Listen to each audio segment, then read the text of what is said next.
Well, hey, everybody. Welcome to the Omniverse Chronicles Masks issue number 6. Before I pass it over to Landon, one thing I want to mention real quick is that we are doing a new listener survey. So as you are hanging out and listen, if you could take a moment and fill this out for us, it would be very beneficial. We did one a year ago, but we've got some updated questions that we would like to gather some information on as we find sponsors and things like that. So if you could take a moment to fill that out, and after you fill it out, they'll give you a link that will take you to a page that has a bunch of bonus content for all of the shows on the network. And that page is being updated as other shows add more stuff, as we even add more stuff. So you can save that link and check it every now and then and see the things that are added. So if you got a moment, fill it out for us. We'd appreciate it. Landon? All right. Hello, everybody. I am Landon, the guest GM. Woo! Woo! Yeah.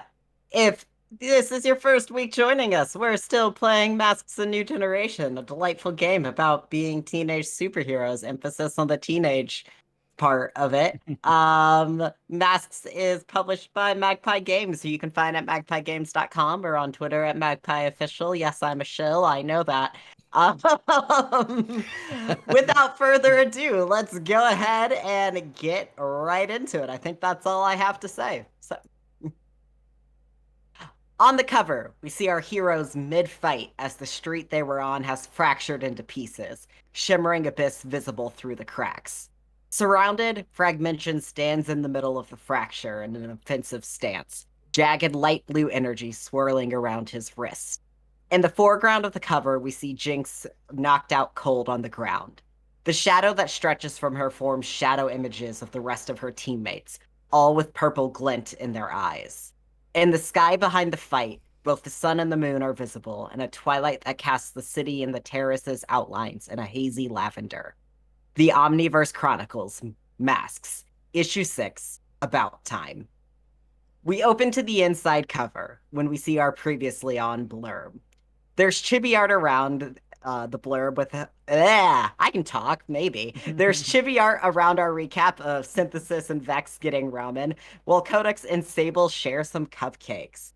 Would everybody like to remind us who you're playing and one thing you remember from last issue? Yeah. Sure. Go. Ladies first. I'm playing Sable. It's the Nomad playbook, and from last time, I absolutely remember getting some incredible cupcakes that taste like your favorite flavor, and Codex bought me a tank top. And I'm Codex. I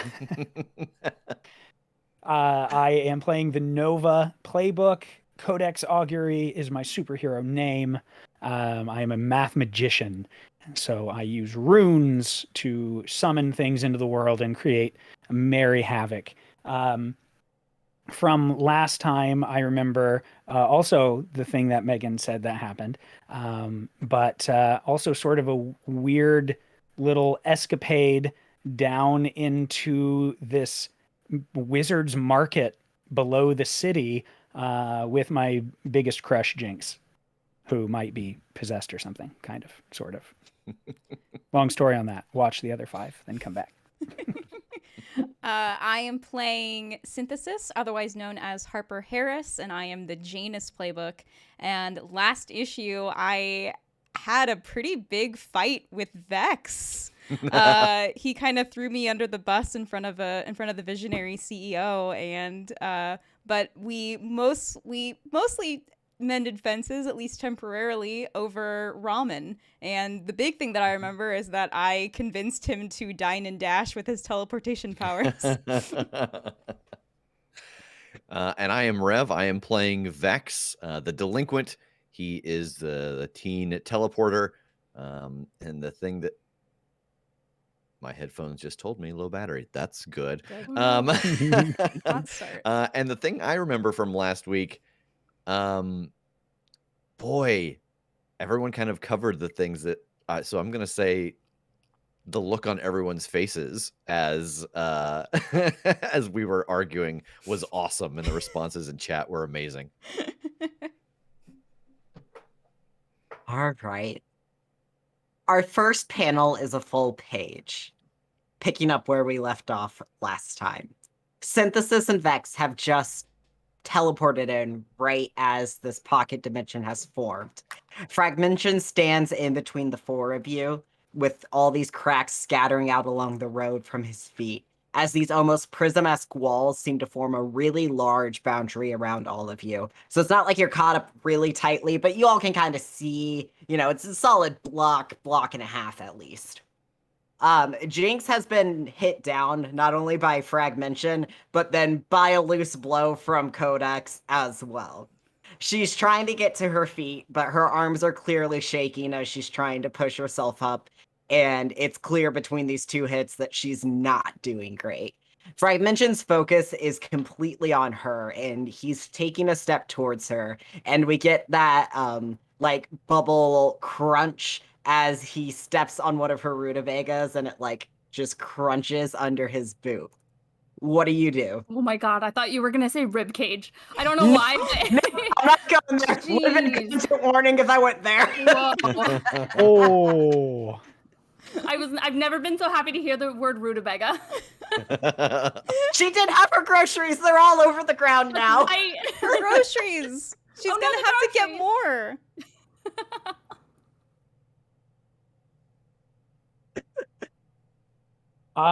I think I still have one burn left from last time because I did not spend the one that I should have when I unleashed my reality storm. So if I could, I would love to use that now to try to spring up a moat of runic energy around Jinx. All right. Do you have to roll anything on top of that, or does that one? Sorry, I don't have the flares right. No, that's okay. This one's just spend one burn to create the barrier that will hold back threats as long as I keep my attention to it. Though you may call for me to spend another if it is threatened by particularly powerful enemies. All right. What does it look like on the panel as you throw this protective moat up around Jinx as Fragmentation is moving towards her? I think it's kind of like this oddly wide, like a dust devil of these golden with green tinged runes. So they're swirling around her quickly and kind of widely spaced, but anything that starts to get close to it, they seem to clump up and try to get between that and her.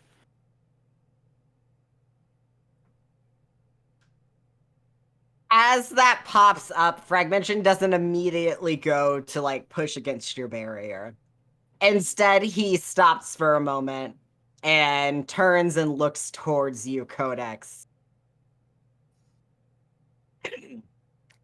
This fight isn't between me and you.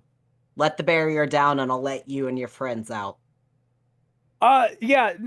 Sorry, there's interference, lots of concentration here. Couldn't quite make that out. Burn in hell.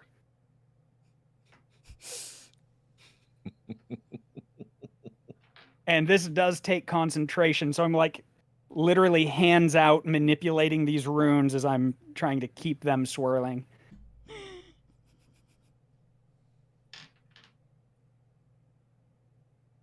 As you say that, there's a bit of a smile on Fragmentation's face, and we get that really small speech bubble so that it's under his breath where he says, I was really hoping you were going to say that.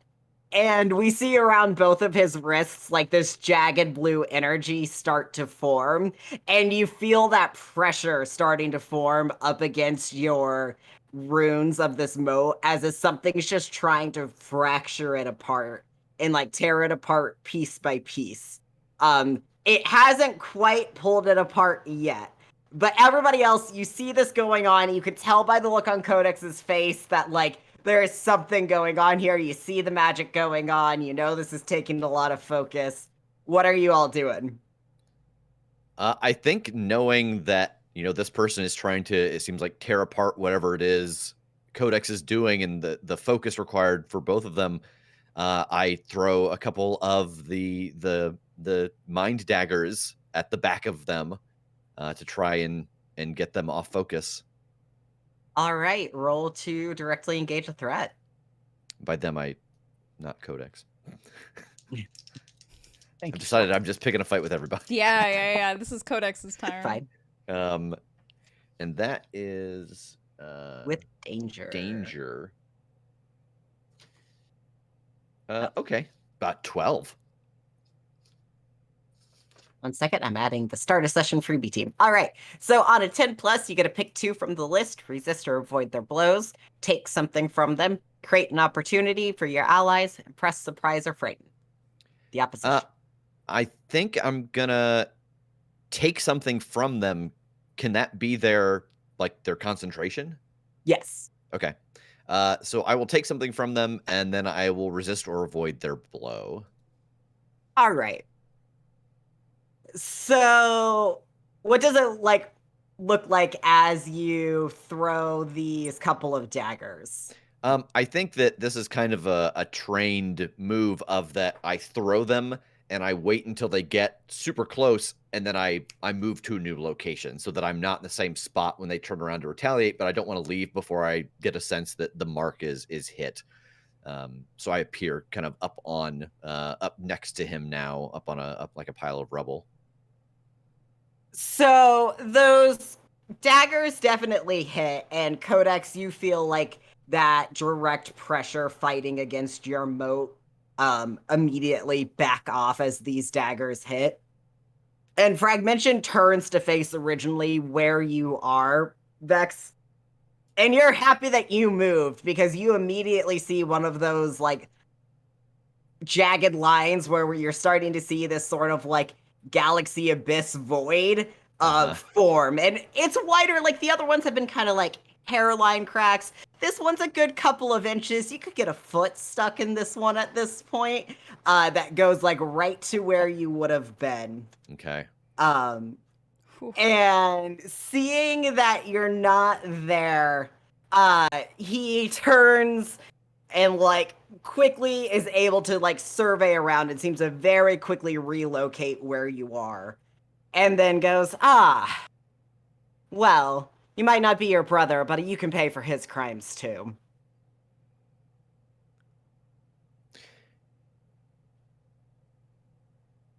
Let me ask you a question before this goes any further. What are his crimes in your head? Roll to pierce the mask. Yeah, because I think there's a moment of defensive stance, and then no, whoa. the demeanor totally changes. Yeah. Pierce the mask is with mundane. 5.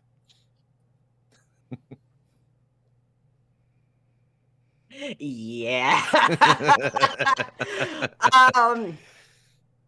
So you said you're standing on this pile of rubble, right? Yeah. Because basically we're in this pocket dimension. It's just getting ripped apart. You can do that when you're in a pocket dimension. It's great. No concerns. Fragmentation doesn't answer you immediately verbally at all. Instead, what happens, and Synthesis and Sable, you both see this happening, so you're going to have an opportunity to jump in to do something before this blow lands. And there's kind of 2 things happening simultaneously here. The first is that you see that Fragmentation is using the sort of, it's almost looks like chains start to come out of these bands of energy around his wrists that sort of direct the lines of energy that have been flowing out from him to start there's a word that converging on Vex in a direct attack. And at the same time, following those lines, you start to see more of those walls, what's around the edge of the pocket dimension, pop up. And it's weird because, you can see through them, but looking through them, it looks filtered. If you look through one, it's oh, it's nighttime on that side. And then you look through another and it's oh, it's winter over there. It's a little trippy. But if nobody, so basically there's two things here. One, Fragmentation is completely focused on Vex. Either Vex takes this blow and somebody can make a move on Fragmentation, or somebody protects Vex, but Fragmentation's gonna get his defenses back up before anyone's gonna be able to get in there. That's kind of the deal on this miss here. Oh, I have to try to protect Vex.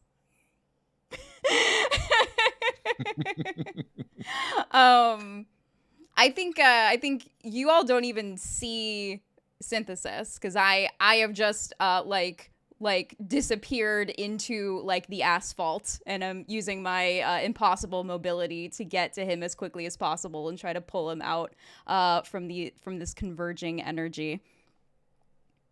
All right, roll to defend someone or something. Okay, what is that with? That is with Savior. Okay, my savior's pretty good.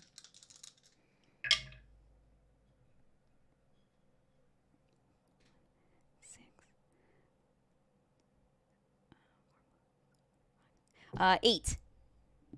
All right, so on a hit, you keep them safe, and you get to choose one from the good list, so you can add a team to the pool, take influence over someone you protect, or clear a condition, but it doesn't look like you have any conditions to clear. No, and I believe I already have influence over Vex, so I would like to add a team to the pool. Alrighty. But on a 7 to 9, it costs you. You either expose yourself to danger or escalate the situation. Which would you like to choose? Oh, I mean, probably expose myself to danger if I've knocked Vex out of the way. So you are able to knock Vex out of the way, but in the same movement, that energy actually somehow knocks you out of the asphalt that like you were combined with, and it feels really weird because you've never I mean, it's not that you've never, but very rarely do you have something that can separate you from like a material that you're combined with, and that's just like a weird feeling. It doesn't hurt so much because you were kind of prepared to take that blow, but I would like you to mark a condition as you kind of, gotta roll out of that and kind of shake that off. Yeah, sure. I think I'm feeling a little afraid. Yeah, that's fair. And then Sable, what have you been doing as this has all been going down? So I think what I want to do is I want to kind of go over to some of this rubble and find like just a big chunk, like something that I could lift or like hold. Okay, yeah. And what I'd like to do is I would like to hit my anti-grav pack, hold this thing, and then get up as high as I can, and then I want to shoot a rift over this guy and then right below me so that I can drop this and use the momentum of it falling to knock into him.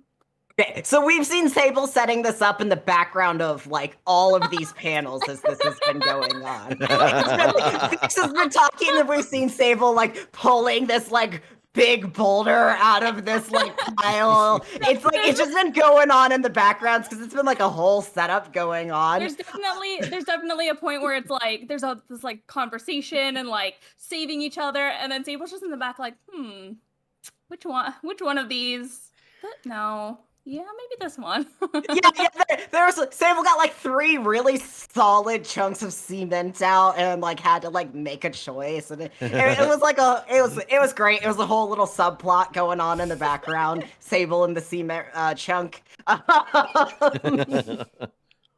I think you're set up at this point between everything that you can go ahead and roll to directly engage a threat.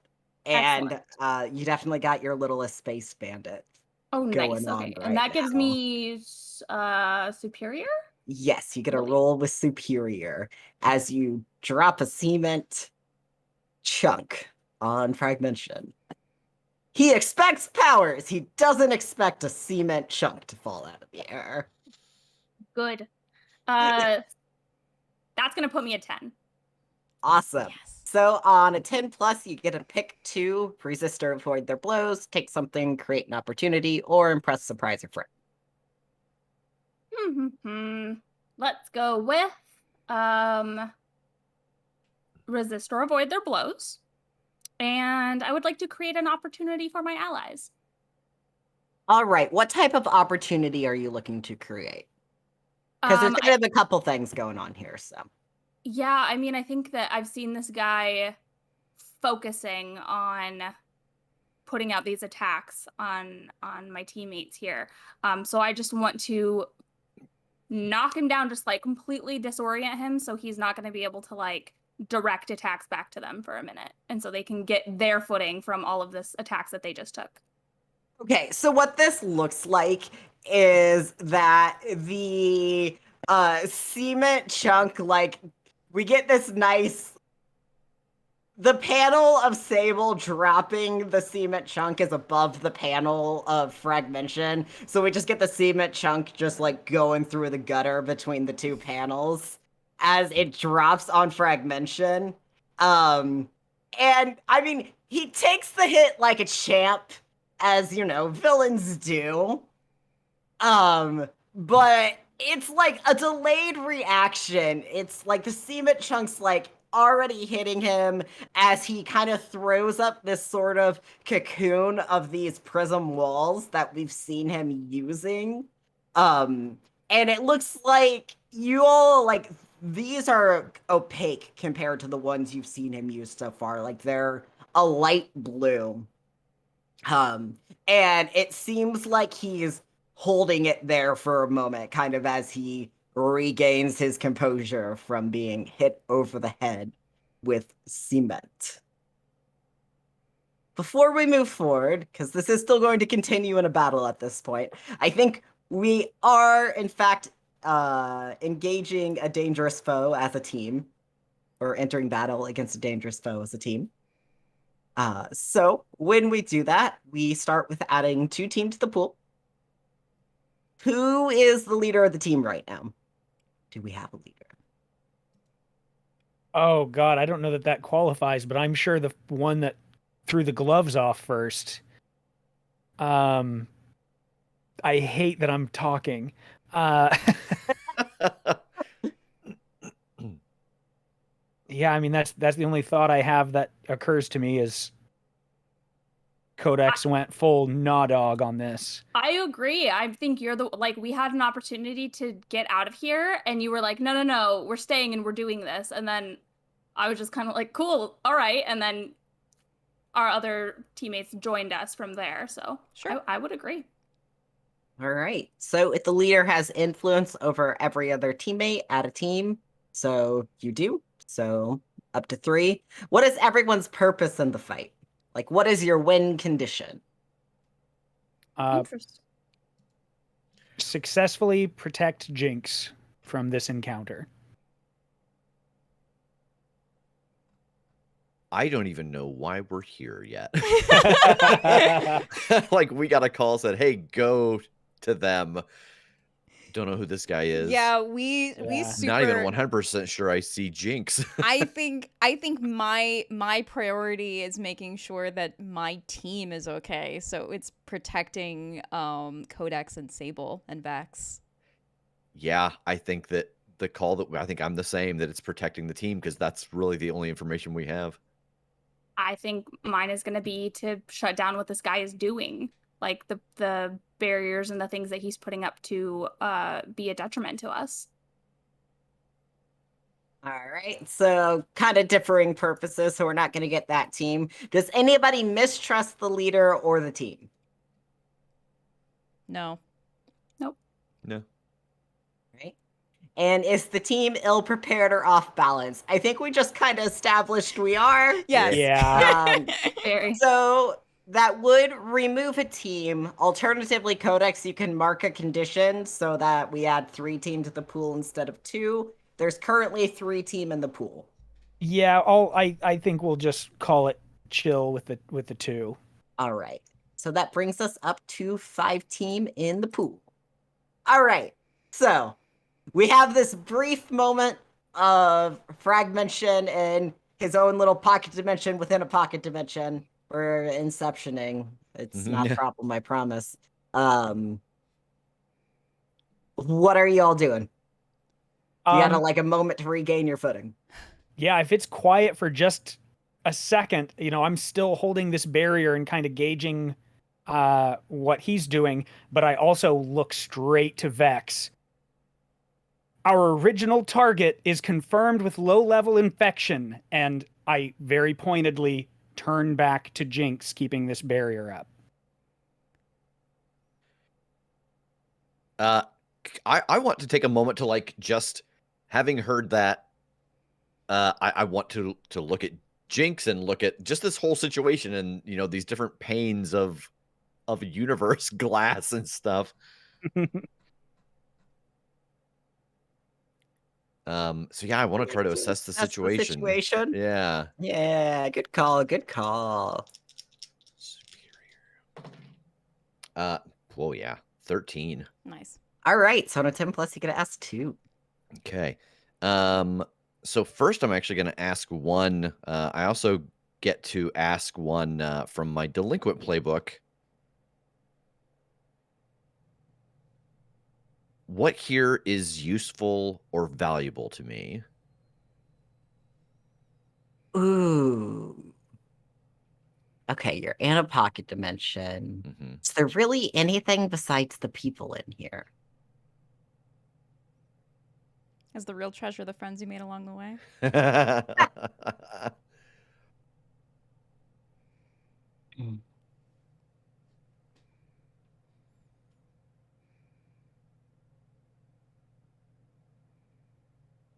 Um,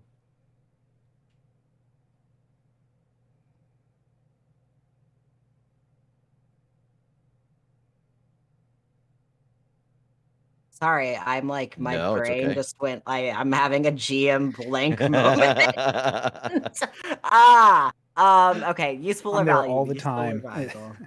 We Okay, do we you want get that. something that like you can take something that's useful or valuable for this fight? Yeah, do you want to point me in a Yeah, sure. direction? Really, I'm just thinking useful or valuable. I don't know why Fragmentation is upset. Obviously, trying to talk to him didn't work. I got the hint from Codex that Jinx seems to be infected. Really, just something. Is there any piece of useful information in oh yeah, these other dimensions that filters stuff out, or there, I don't know, just anything that, if there is anything useful to be found about our current situation in this environment.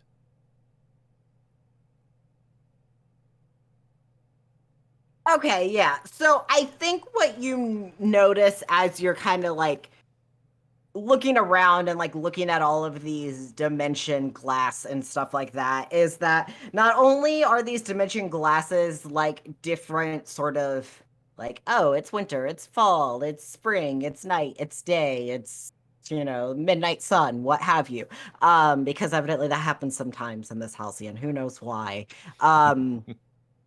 You see that there's a few that seem to be like either dramatically in the past or dramatically in the future.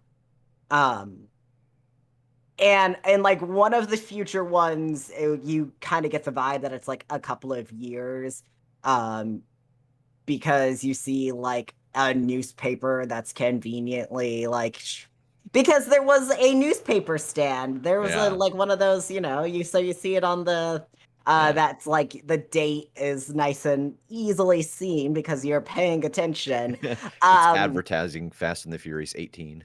and it's got that like whole utopia dystopia vibe. Like so perfect there's something wrong vibe. Okay. So there's definitely like the possibility of these little like windows showing useful or valuable things. It's all Okay. about finding the window that you want. Alternatively, if you want to know something more about like your brother, it does seem like, just based on kind of how that interaction with Fragmentation has a personal vendetta against your brother. You know, if you just get him to be able to not attack you. Okay. Make talking the only option. How could we best end this quickly, I think is a good first question.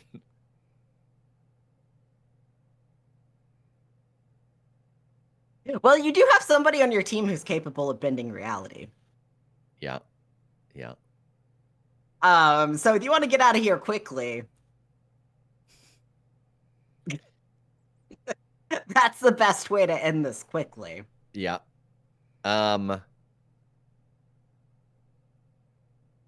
What here is the greatest danger?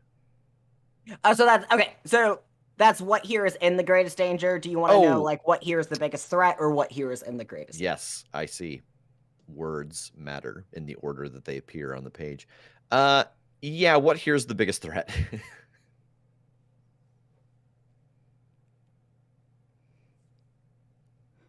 So you realize what the biggest threat actually is when you kind of look down around your feet, is that there's this sort of, like, you have a bit of a feel for how time's supposed to move because of your teleportation, and time isn't moving right for you all in this pocket dimension. Oh. You are moving outside of the normal scale of time currently, and that is actually the biggest threat. The more time you spend in here, the less likely you return back to like close to when you actually left. Okay. Oh no. I think I share that information pretty quickly. And I think it has to be to Codex specifically that I, after him, hey, this thing, I go over to where Codex to where Codex is and say this isn't working, like in time. Like time is passing. The longer we're in here, the less likely we are to like come out at the right time. Just a heads up. Yeah. We need to Okay. get out of here. Yeah, I kind of want to glance around and like see like what do I think the spread on this is? Like I guess I don't know how to ask that. Like what is our bubble? You see a spread of like at least 7 years at a glance, like between all of those dimension glasses that I just mentioned. And as you do that glance and we get that moment of panic, that's when like this cocoon pocket dimension within a pocket dimension starts to crack. And you notice as it cracks that, Fragmentation's looking a lot like Chipper, like a little well rested for having, just been in a little cocoon for like, a minute or two. Okay. What about how I may just be picturing this wrong. Spatially, like, is this something that I think that we could walk out of? Obviously, we're not in a position to be like, well, I'm just going to stroll away. But like, is this a spatial thing that we could feasibly walk out of, or is this something that we have to break down? This is something you have to break down. Like it looks like the pieces that you've seen popped up are like a solid like 6 inches thick, like crystal. It's not just like a put your hand through it sort of thing. And as you're coming to this realization, because that's just magical knowledge that you have as a math magician, that's when Fragmentation is coming back out of his little defense cocoon as that moment that you all got to kind of gain your bearings about you passes. And he like dusts a little bit of the time dimension glass off of his shoulder as he steps out of it, as like it shatters around him. Oh boy. I'm gonna be so grounded if we get lost in a time warp. If you're 7 years older, you can't be grounded anymore. That's true.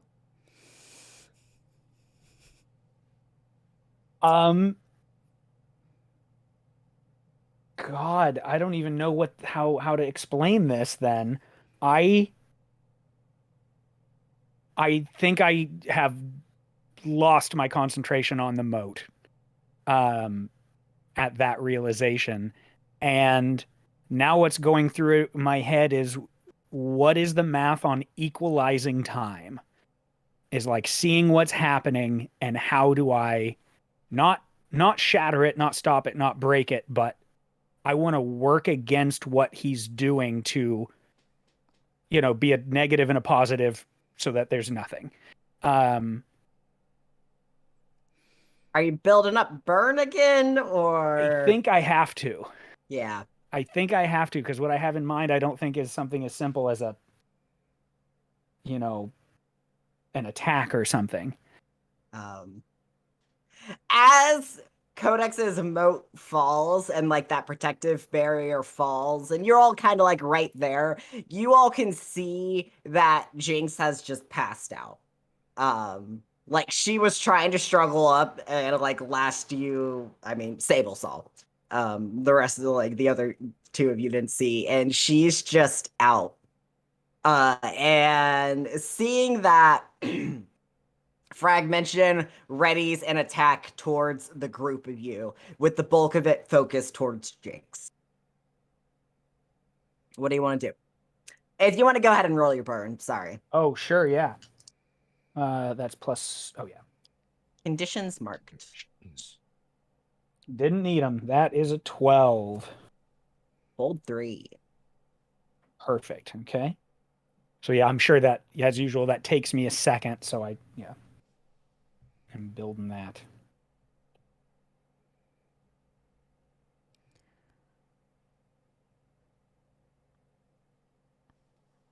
While he was charging up, would this be an opportunity? Because it took a little bit. I think I would like to try to see if I had time to lay a dangerous web for him. Yes. Okay. This is a great move. Yes. Do you want to go ahead and read that move out? Sure.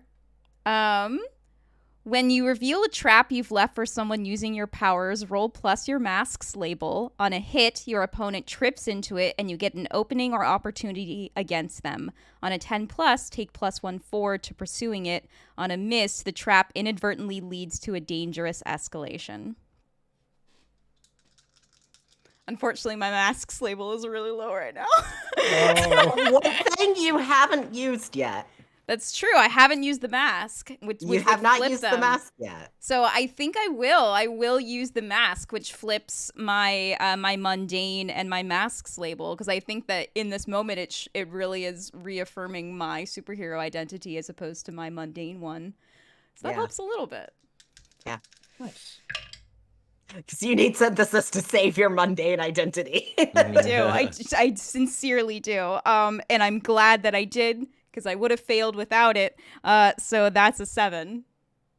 All right. So on a hit, your opponent trips into it, and you get an opening or opportunity against them. So what type of trap did you lay for Fragmentation as he kind of steps out of this sort of center spot? He hadn't really moved too much out of this center spot, but with like this opening towards his Jinx, he had taken that step forward. Oh, I super want to use my substance mimicry and somehow pull him partially into the street.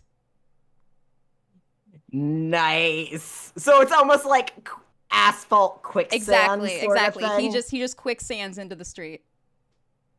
All right. Yeah, so as he steps out, like, his foot, like, he's expecting asphalt, and instead it's, like, that hot, melty asphalt, and just, like, squishes and starts to sink, and that immediately, like, takes his concentration off of that attack he was building up. It seems he can hold the dimensions no problem, but his attacks seem to take a lot of his focus. And, like, he starts to put a lot of his focus towards trying to get, like, his foot out of this trap, giving you this opening.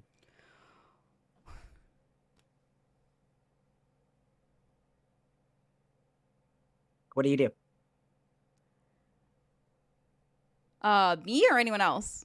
Anyone. Yeah. Y'all got an opening. I'm assuming Synthesis is more than willing to share the opening she Absolutely. created. Yes.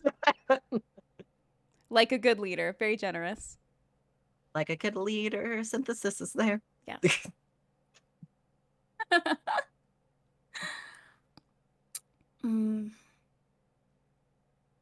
I think I'm gonna pull a similar move to what I did before, but I would like to try and I think get multiple chunks of rubble and just like these bits of concrete, but more just like I guess a medium size, just so I have a few more.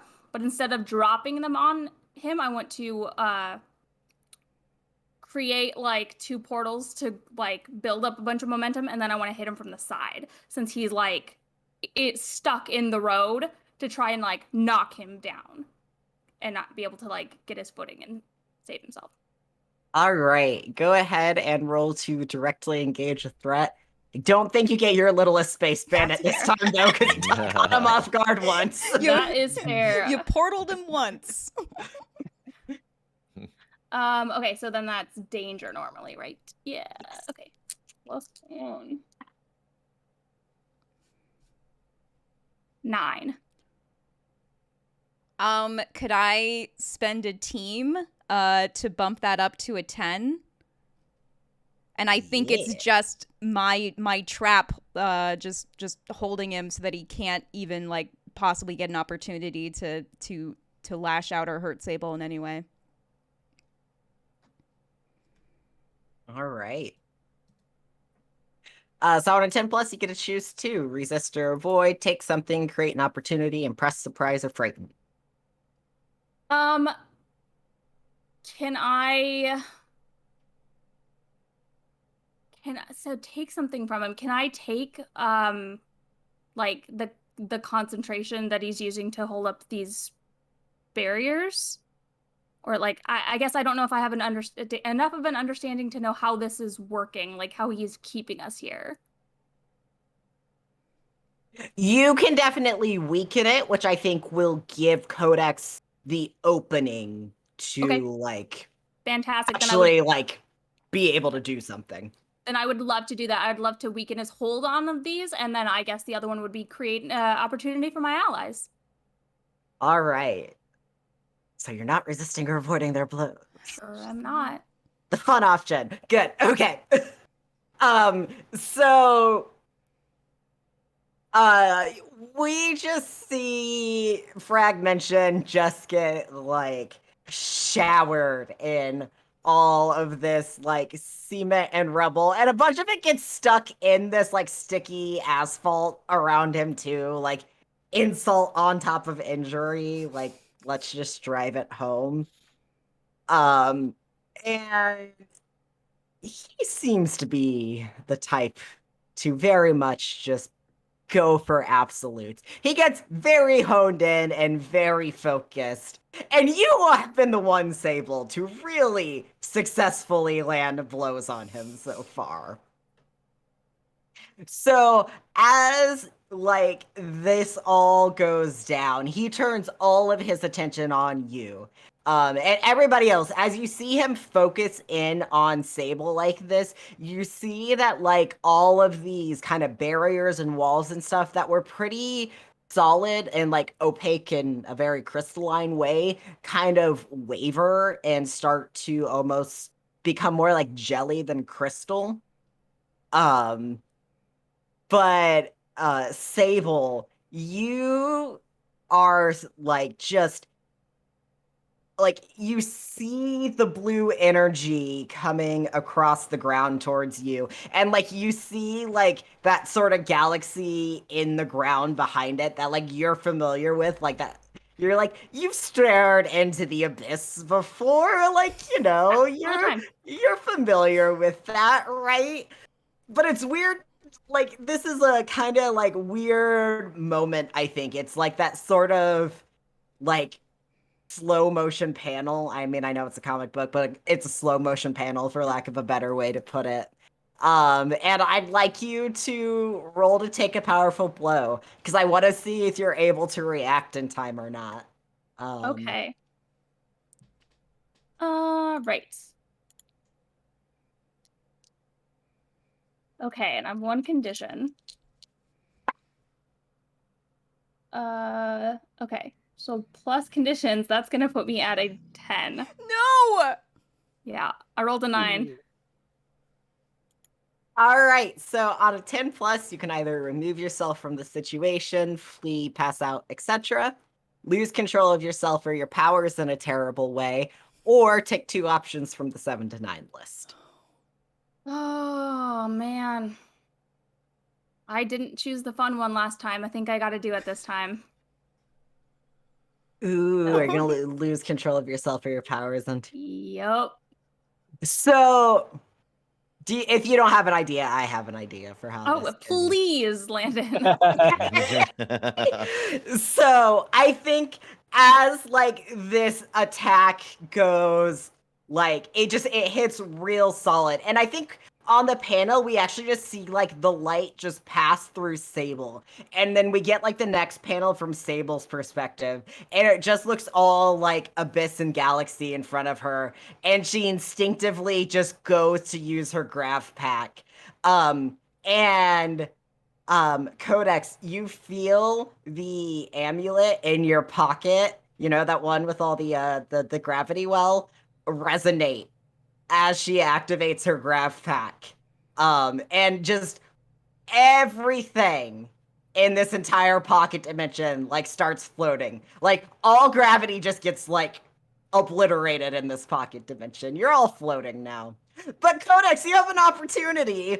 As this pocket dimension has become very unstable. Welcome to my world, baby. I start having a panic attack because I'm afraid of heights. Oh no. It's okay. There's a top barrier. You're not gonna get that high. Sure. It's like a UFO Great. dome. Okay. Yeah, I think I have been charging that burn, and it looks a little different to especially my teammates that are close and see these things normally. That all of these runes are much more like all of the panels show them as like odd runic clocks, and they're all in varying stages of going one way, going the other way, faster, slower, etc. And even as I start to float up from the gravity well, something just like clicks in my glowing eyes. I've got it. Oh, dude, you messed up. Time's just math, dipshit. And I want to overcharge. I want to reshape my environment, and I'm spending both burn. Nice. All right. So you're just getting y'all out of the pocket dimension? Yeah, I think I'm just blasting out those clock runes in every direction that I need to equalize whatever the flow is of these bits that are doing this to us. Like, I just want to full equalize whatever I can to get us out of it. All right. So we see that happening on the panel. We get like a really cool 2-page spread of like all of you floating. Jinx is floating as well. I'm assuming somebody grabs her.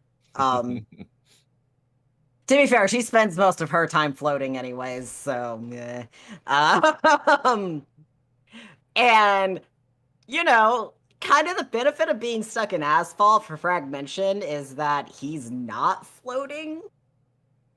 So down at the bottom, he's tearing his own different pocket dimension as you're undoing his current one to pull himself out of this as you're pulling yourself back into the main pocket dimension as like an escape route.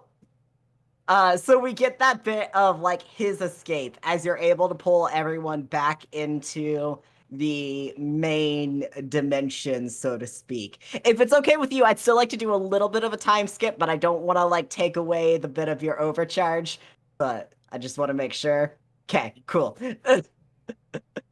Beautiful.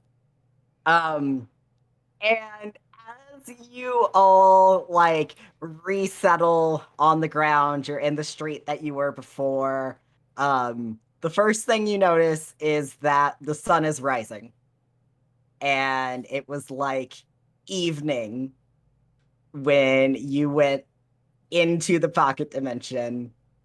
And Synthesis, your phone just like immediately picks up with a bunch of like missed calls and text messages. I wanna look at it. How much time did we lose?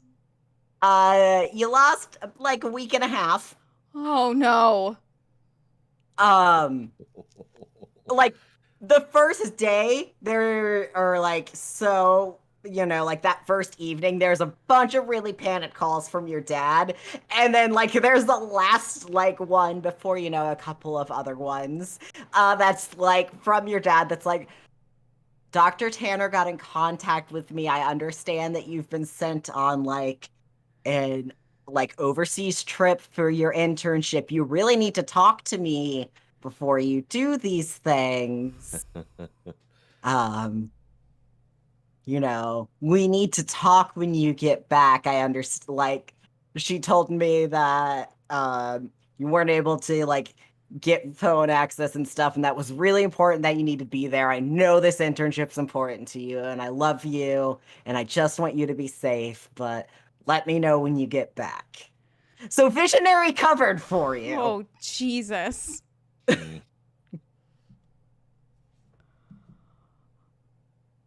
What's I'm afraid to ask. What's the damage? Like a week and a half? Oh, God. Much better than I was afraid of. Yeah, there were some windows. Some of those panels, like, we weren't in there very long, but some of those showed, like, years in the future. Oh, God. I'm sorry I didn't understand it faster. Oh no. My AP Lit essay. Oh God. Oh God.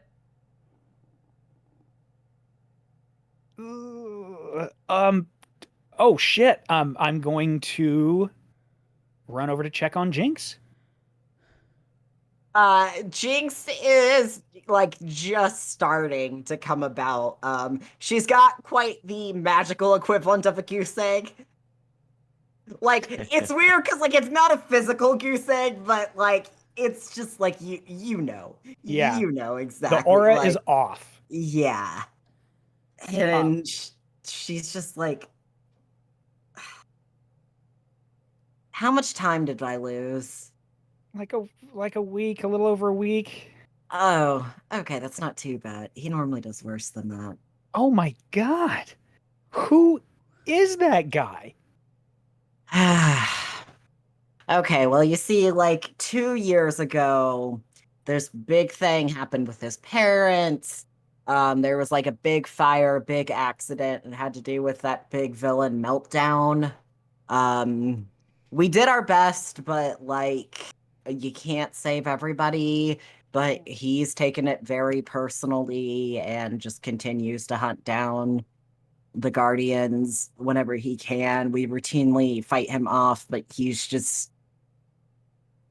like a cockroach. He always gets away and we just can't seem to get rid of him. Oh, I'm sorry. And now he's just targeting you one at a time, apparently.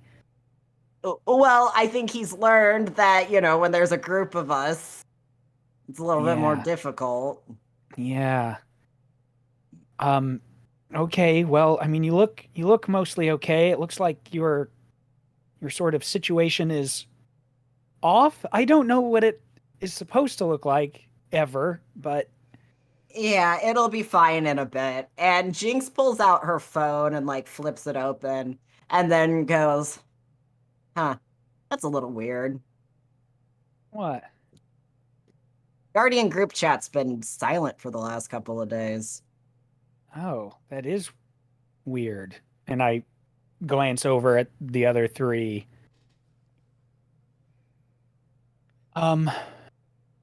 That situation that we were following up on was at an early stage, and in the tracks that we haven't hunted down are now about a week and a half more developed. Mm-hmm.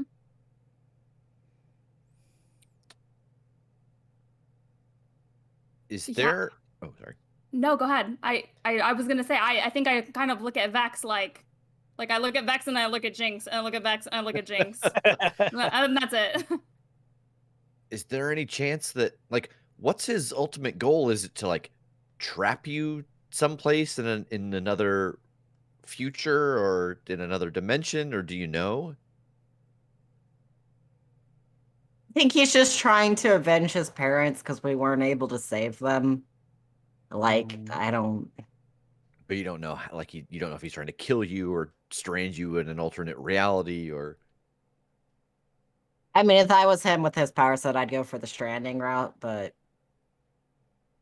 he's never been able to he's successfully pulled me into a pocket dimension. He's never been successfully able to throw me into a different one on the way out. I've made my own way out each time, and I don't know why he keeps trying to only target me on the first route. Like, maybe he realizes that he can get rid of me because I'm the one who always gets us out. Oh Yeah, that yeah, tracks. if you're the one that can save the others and he cuts that off first. Ooh, brutal. Yeah, I guess maybe I thought maybe there was a chance that he targeted the other members first this time, and that's why it's been quiet while you were gone, because they're gone too, but maybe not. It's possible. Could be just busy or looking for you. Yeah, I'm gonna take my phone out and text my brother. What do you text your brother? Hey man, we just answered a distress call from part of your team. Is everything okay? Roll to provoke someone. Oh. And that is superior 10. Nice. A master at provoking your brother. Oh yeah. All right, so I'm assuming you want like an honest response on like what he's doing. Yeah. Yeah. Um. Yeah. So there's like you get the red, and then there's like the dot dot dot, and then it's gone, and then dot dot dot, it's gone. And then a really long dot dot dot followed up by we're taking a bit of a break, but I'm happy she's okay.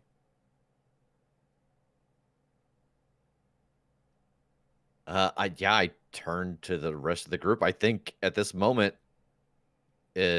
Jinx included, he says you're all taking a break right now?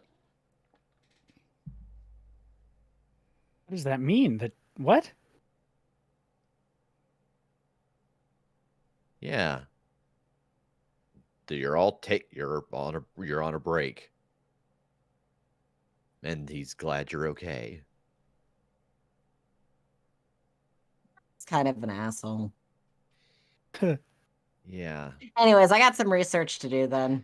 Yeah, real quick. I guess as you're looking this stuff up, and I like want to hold up my phone to kind of try to show it to her.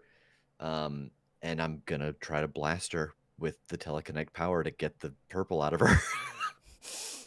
Roll to unleash your powers. There's no way this could go bad. Yeah. Oh no. Oh, baby. Oh, because she's our only. Okay. So that is just a straight roll, right? No, freak. Freak. Plus Oh, so freak. same thing. So 7. All right, so on hit you do it. On a 7 to 9, mark a condition, or the GM will tell you how the effect is temporary or unstable. Ooh, I'm gonna mark a condition. I'd like this ally, I think. How you feeling right now?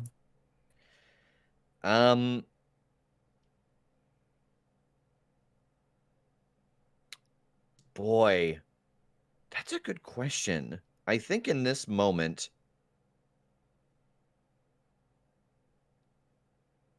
insecure, because I know at some point we have to deal with my brother, and I can't. I don't know what we're gonna do about him.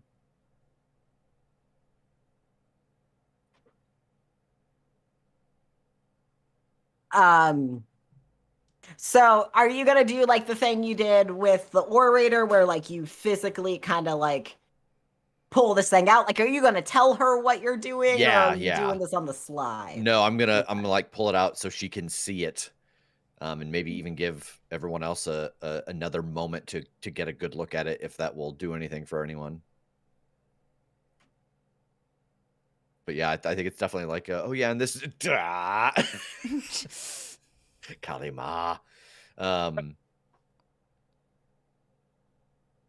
Whoa. Okay. All right. How Did- are Tight. you feeling, Jinx?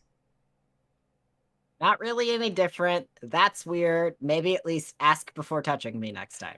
Sorry, this was inside of you. I gathered that. Yeah, and it's taking over your mind.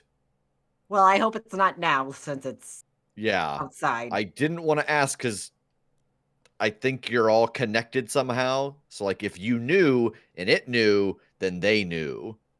If that makes sense. Okay.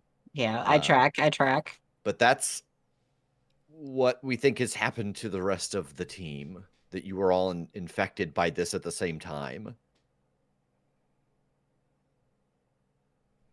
Should we go in? Should we go in or elsewhere to talk about Sure, this? yeah. I just, for the record, my part of the fight is done. I took care of my person, and I start walking towards the building.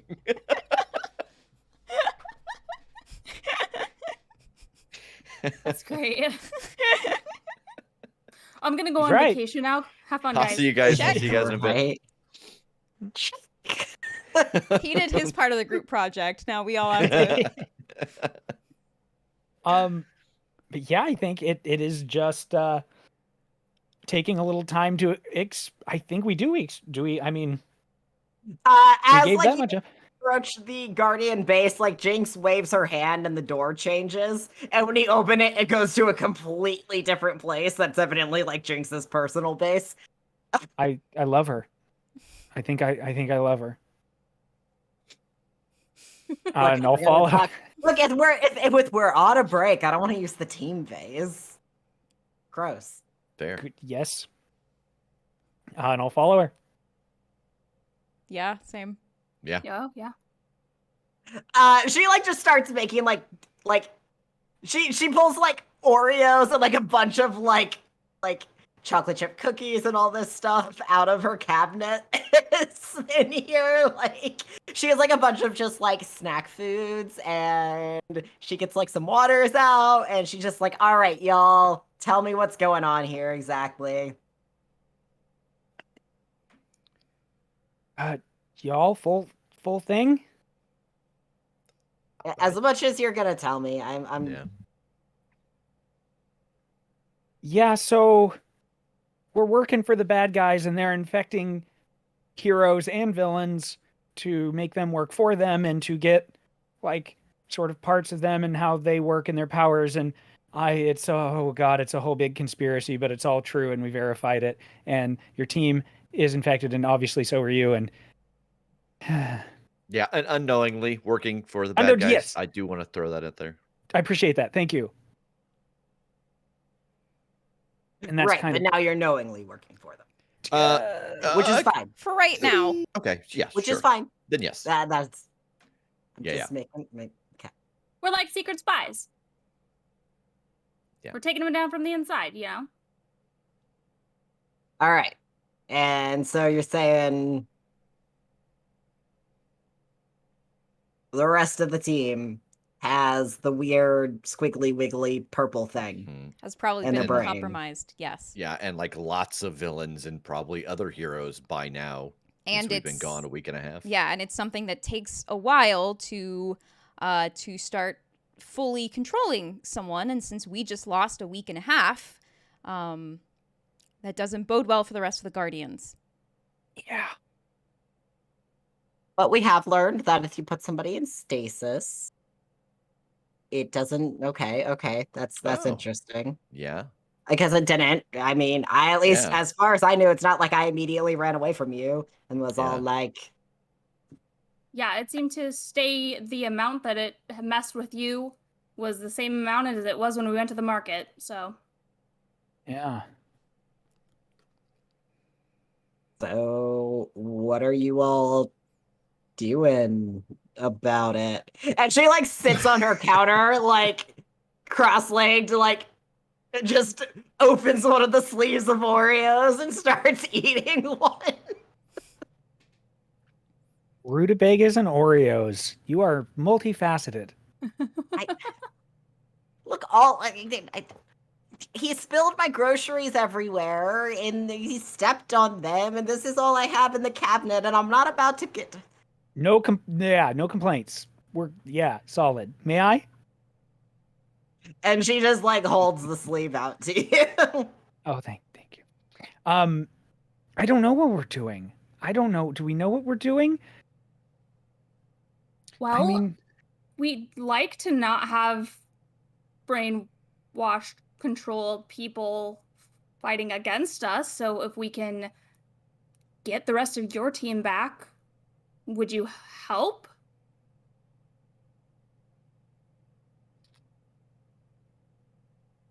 I mean, if there's a way I can help, sure. I mean, if they still think you're under this thrall, under this control, we might be able to use you to lure them somewhere where we can get to them. I like that.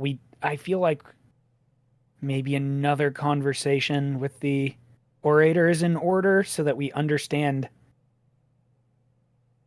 a little more about how that works. Like, we know obviously it was suggestion that propelled him. Actually, if we can find her still, we could just talk to the source of the power. While you were all at the market, we had a little meeting, and it turns out a big part of why they are involved in this is because it's their power that has been cloned to do this. Oh, oversight? Yeah. Yeah. Oh. Oh, Like that this is Oversight's ability. And it Got was it. taken and perverted and used.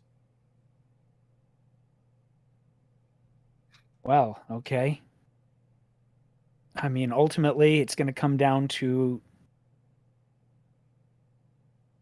stopping whatever's directing this.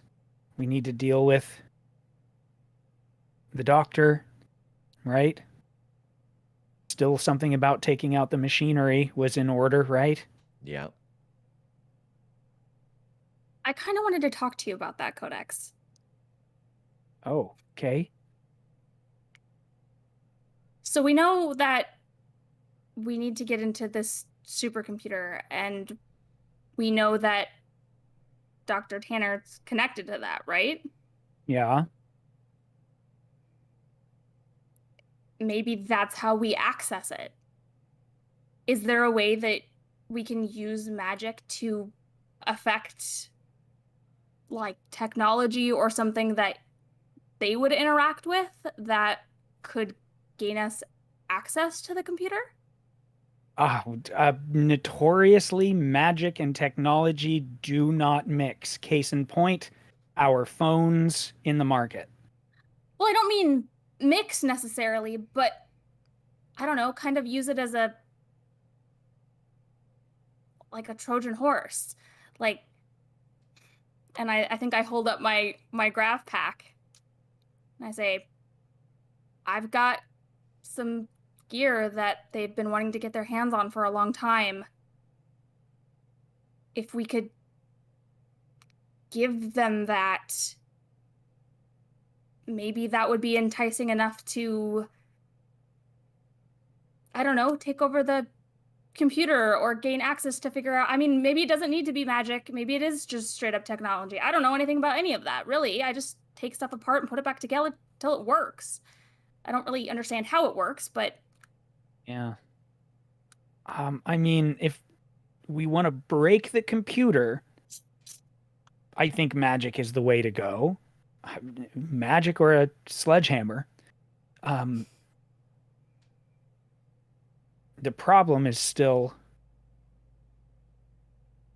Tanner, they're going to be able to recreate or resituate whatever they're doing unless we take them out first, or at least subdue them somehow.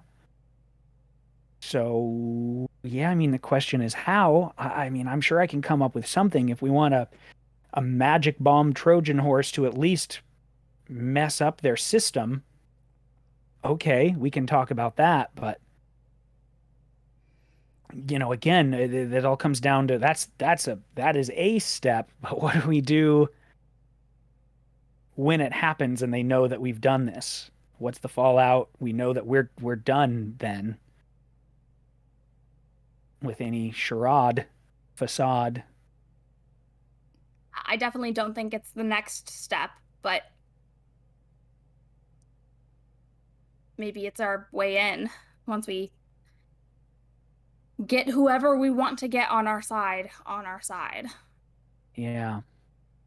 No, but I like that. I like where your head's at. I mean, I don't think we're gonna be able to take the step of showing our hand of what we know and then doing some kind of assault unless we get every hero in the city on our team. God, that sounds so cool though, doesn't it? Yeah. Sounds pretty rad. It does. I mean, the thing that we don't know at the moment is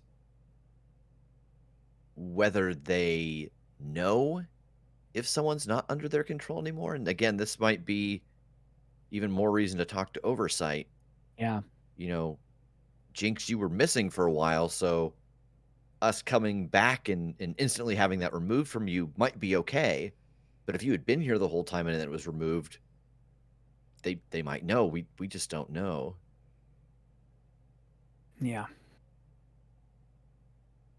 Well, so you mentioned the orator, right? Mm-hmm. Yeah. I mean, I would assume if you can't find him, that kind of answers your question.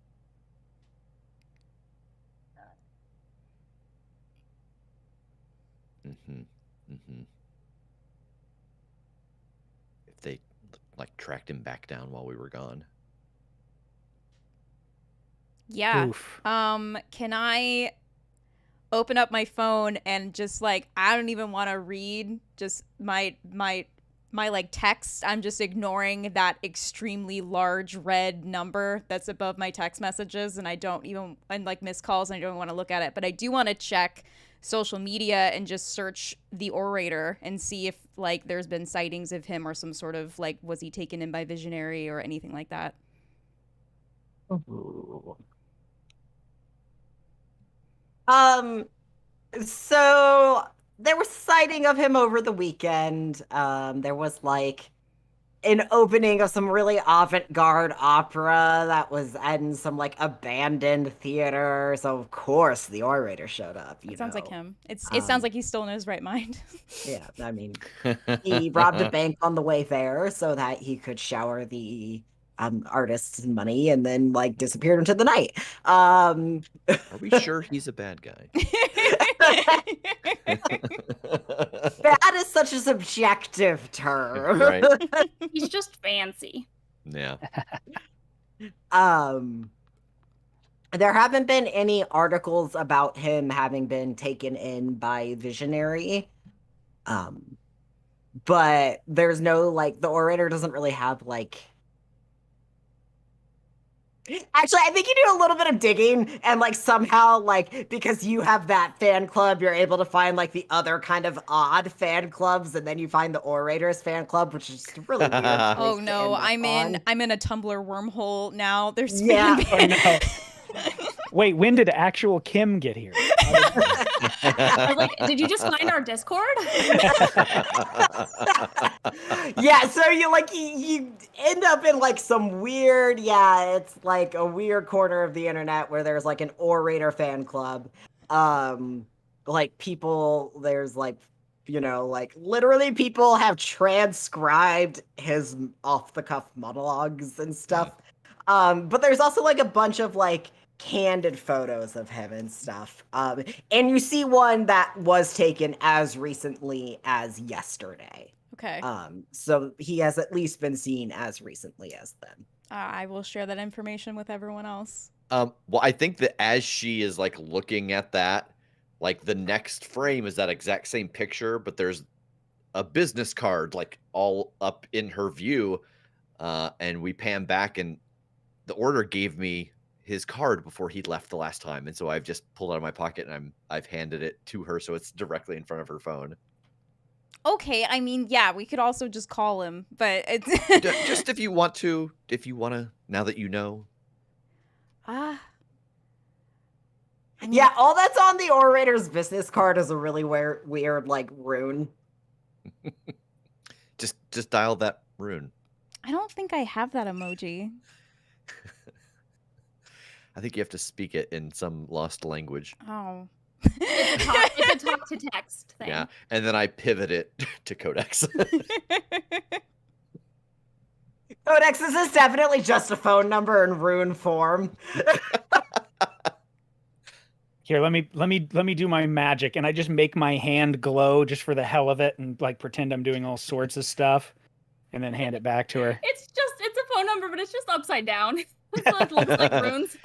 He's written all of the numbers on top of each other.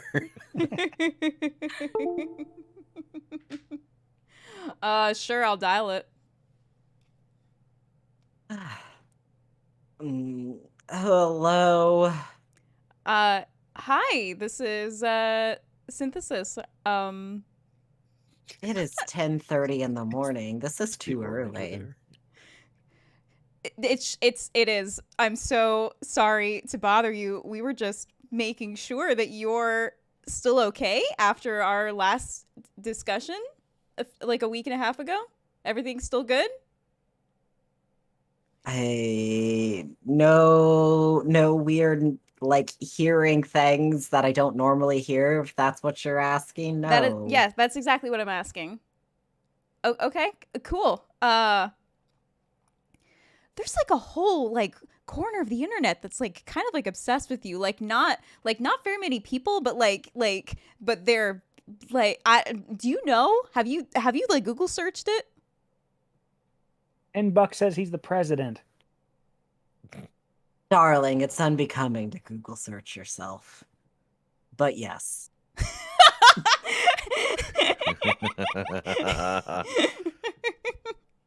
Okay. Great. I'm so sorry. I'll let you get back to sleep. It's cool. Bye. Good night. Good night. Good night. I love you. I mean, Oh no, he has my phone number now. Nice. Well, yeah, it seems like he's fine.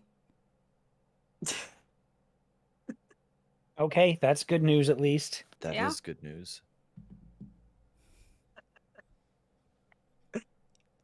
So yeah, okay. So when it's gone, it's gone. They don't have a way to do any sort of follow-up. That's at least something.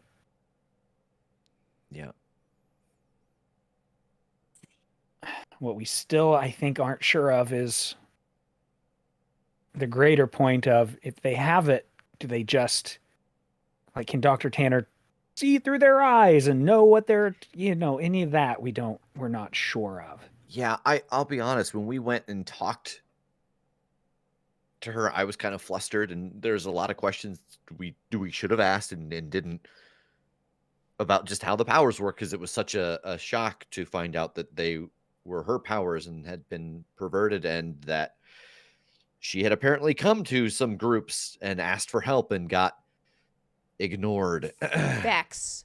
What? What? Hold on. We said that we were going to try to figure out a way to do this, and she said that she was talking to other groups about how to do this that maybe had more extreme plans, and then we disappeared for a week and a half. She said hurry. Oh, no. Does he have your number? And I point from Jinx to Codex.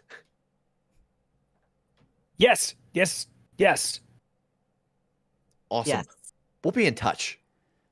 And I want to take us to the building where we had where we met with Oversight. Like not inside, but outside. Yeah, outside. Yeah, it'd be really rude if you just went right in. That would be a completely different interaction. Yeah. I think I Vision just walking through walls. I yell out, "Don't get brainwashed while we're gone," and then we just.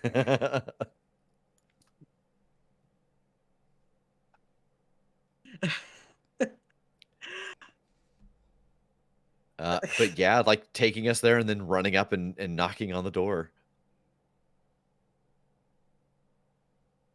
Oh, jeez.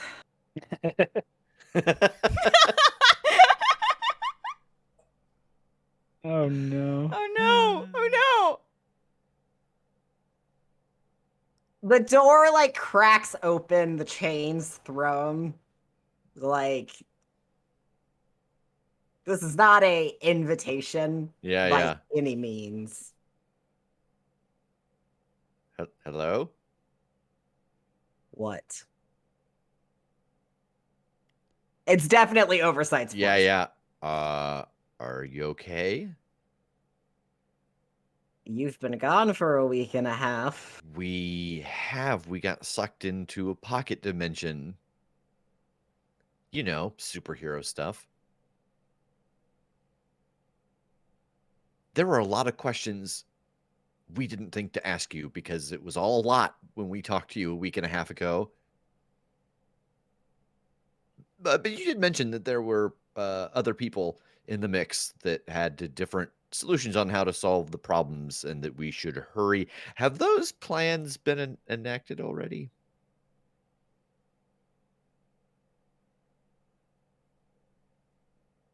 Roll to provoke someone. Oh, no.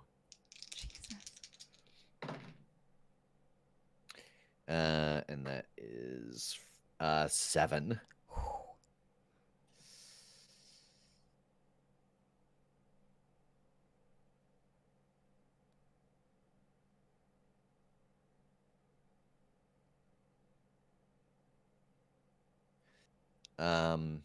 I think. I get to choose the one. Oh, sorry. you choose the one. Okay. 7 is sorry. I was thinking. Okay.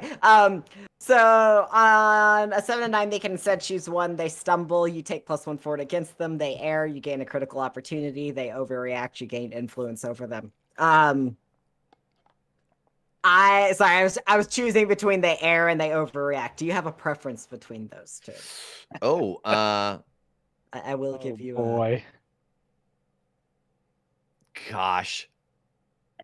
I think I was gonna say they overreact. That was the one I was gonna pick, so but either of those is great.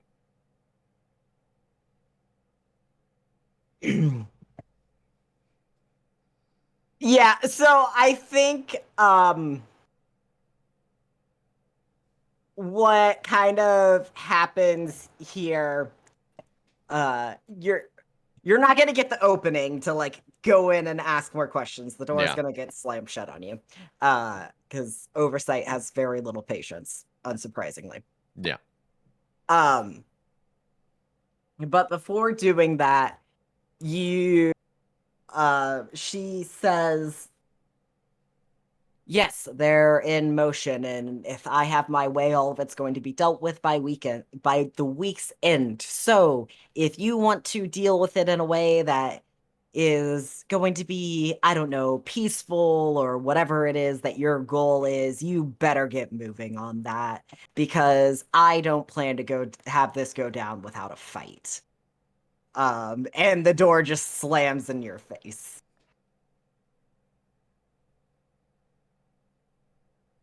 Well, Oversight sends her regards. She's a little busy at the moment. I'm like turning back to the team. Yeah, has been ignored a lot in the past. People didn't look into the trouble and now is hesitant to love again. Yeah, that looked like it went well. Yeah, it did. the thing that Hey, Vex, you get a text message from your brother asking if you can help him with something. Oh fuck. I will respond. Yeah, give me just a few minutes. Where are you at? My brother wants some help with something. Oh. I should go see what that is all about. A parting thought. Whatever we do, we have to do quickly before this ends in some kind of bloody fight. And the one thing that Oversight did say to us before was that it's got to be something big enough that everybody sees it and believes it. Or else, if it's just us coming out and saying, oh yeah, they're doing this nasty stuff, where's the proof? So it has to be something big enough that everyone can see and believe. And then we take down those two linchpins of the owner and Dr. Tanner or the computer. Okay. Vex, should you be going alone? I don't know, but I don't know how strange it would be to show up not alone. I will let you know once he tells me where he's at. Okay. If it's home, I should probably go alone. Huh. I mean, can you bring us with and leave us around the corner? That's true. Somewhere close, maybe? Yes, absolutely I can. Because I can't go home. Because if I do, I will be grounded until I'm 18. I will or longer than that. I will be grounded forever. Oh, this will be my last. You will not see Synthesis anymore. No more superhero for me. Somebody has broken Synthesis. I mean, she's right. They can't ground you if you don't go home. Yep. Visionary actually covered for me with my dad. So as long as I'm still on a trip, then I don't have to deal with what I have to deal with when I come home, but I can't come home right now. Gotcha. You get a message back that the Heroic Promenade, which is like this, it's a very urban park that's like down in the middle of downtown that has like a bunch of statues of old heroes and stuff like that. But people like walk their dogs there and play frisbee, and it's a nice day. Okay. I mean, that seems okay. The Heroic Promenade. I'm not okay in the sense that I want to go alone, but not like, oh, I'm at the abandoned guillotine factory. He's not trying to get you somewhere secluded. Yeah. Doesn't mean it's still not dangerous. Yeah. Somewhere where there's a lot of people could also mean, oh, I'm really spiraling here. Somewhere there's a lot of people where you can't make a scene. Mm-hmm. Or, I mean, your brother doesn't work for Visionary, but they've got them brainwashed. Maybe they're trying to make them into villains. Yeah. A public place would be a good place to not be able to deny your actions. Yeah. Yeah. Oh, shit. How about drop us off close and you go to him? Yeah, okay. Any particular statue you want to be near?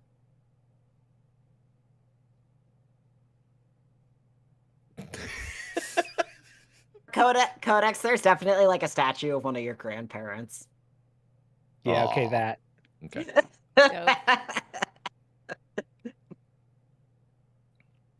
Yeah, so I will take us to the park.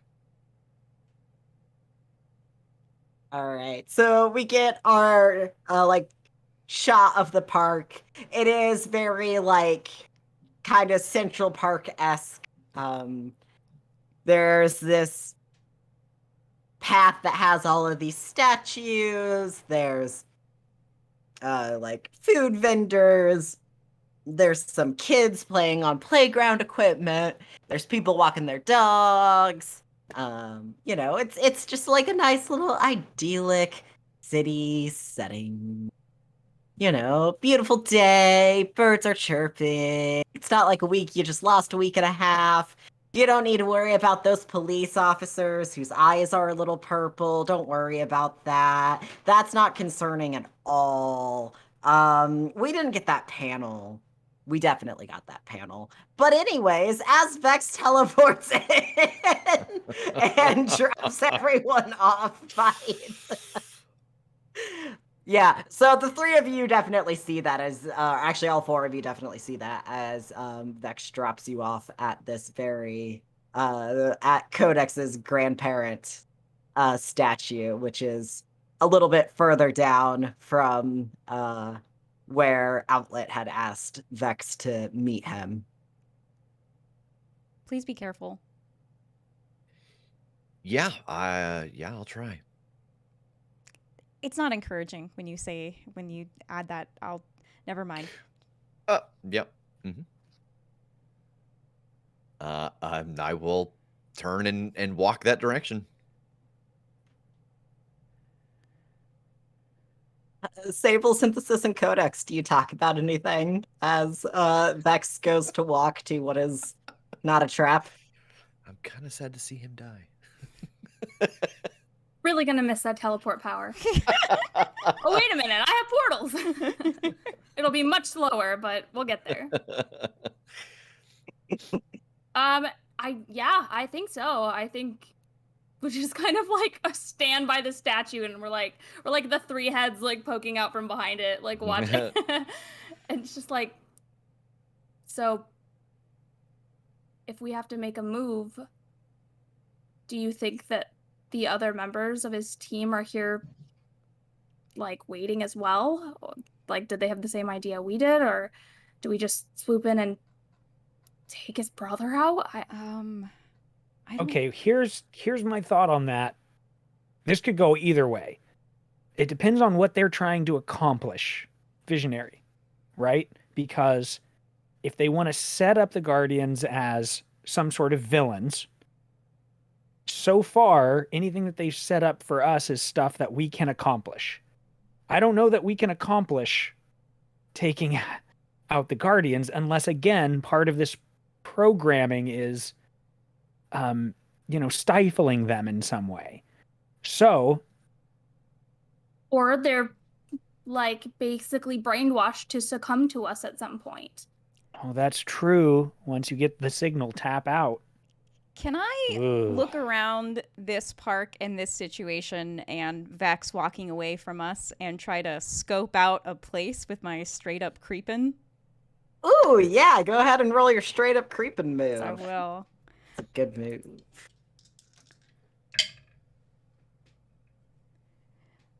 Oh, because my mundane's a negative number right now. That's a 6. Oh. There's no way to help that, is there? I mean, Could make a case for it. I could lift her up in the air to give her a better Oh, scope, no. but then that would freak her out. So I don't know how. Like, that would give her a better vantage point. Okay, do it. But Do it. okay, yeah, I'll say that. Like, I've got you. Okay, just don't think about how high up you are. Just think about everything you're able to see. How much better you're able to help keep him safe. Yep. I would like to ask, who or what here is not what they seem.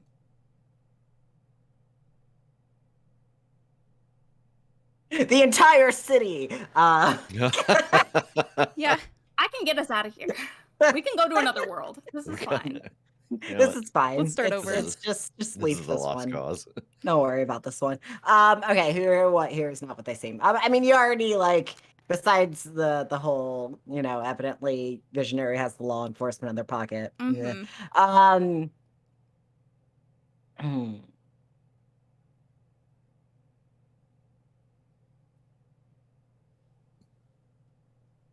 So yeah, you only notice this because specifically Sable gave you that boost. Like, you definitely wouldn't have noticed this otherwise, because they're in like a really like far end of the park, like hanging out on a bench, being super casual, evidently just having a super chill day, just good day. Like, if you weren't like actively looking for them, definitely just like two guys having a good date. But that is definitely momentum and killjoy over there. Put me down, put me down, put me down, put me down. Okay. Momentum and Killjoy are here. They're being super low key, but they are here. They brought a puppy with them and everything. They did bring a really cute dog.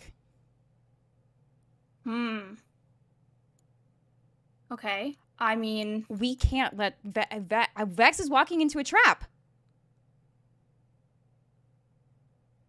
Well, yeah, but I mean, we knew that. Yeah, so what are we doing? We hypothesized that. We don't know what the trap is yet. So do we try and get around and just intercept them? I mean, Vex said that he and Outlet can't use their powers on each other, so maybe we have to focus on taking out the ones that do. Well, they just, I don't know, throw punches? That's what I would do. But, like, I mean, that doesn't sound great either, to make him fight his brother when his brother's not his brother, really. But we don't really want to get the other two involved. I mean, I'm still definitely up for taking on Killjoy. He's gonna negate your powers if either of you try.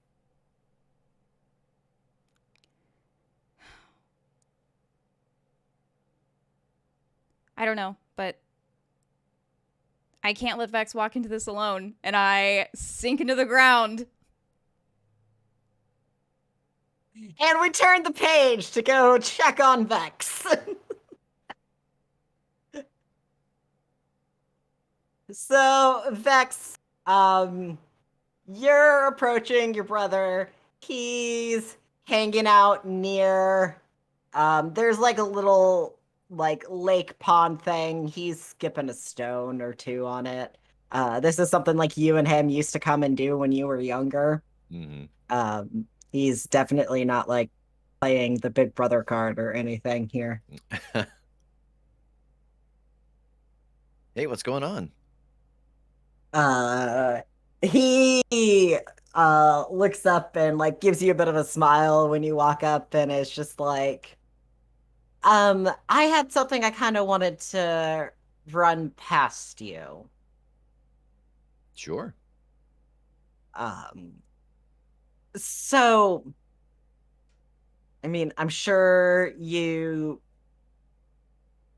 Wow, Landon's already forgot who exactly were you. Who exactly found out that the team was on a break? I did. He texted me that. Yeah. Okay, yeah.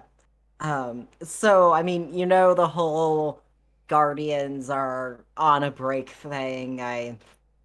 There was a huge blow up fight between myself and Killjoy, and Momentum was all like, "Don't make me choose between my boyfriend and my team leader," and it was just a whole inner team drama thing, and Jinx wasn't there to sort of smooth it over. But it got me thinking, you're doing pretty good at this hero thing, and what if you and I struck out on our own? Oh, interesting. Like, gosh, what do you have in mind?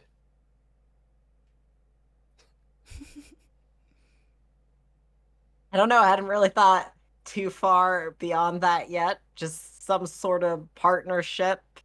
I mean, I'm sure we could get up to something interesting between the two of us. You always seem to be redefining what exactly being a hero is, and I think I could learn something from you. Uh, when he says that, I think this is a straight up moment of like stop and look.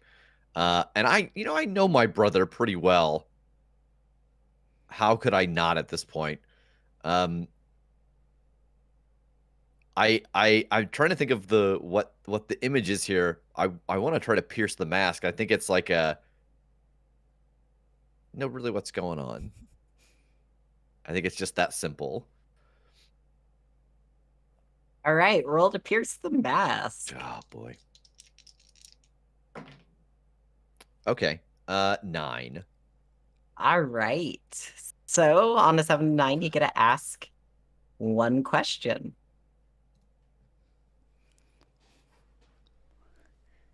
What are you really planning to do?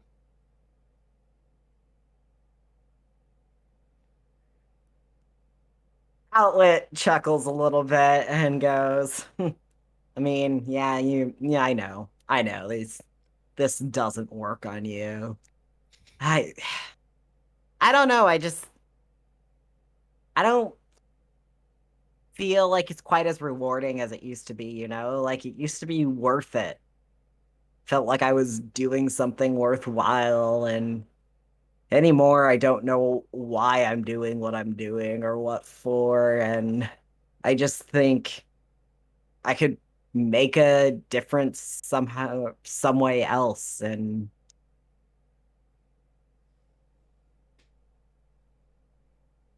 just the way like he trails off, you get the feeling, and what are you really planning? That his some way else is not above the board. Okay.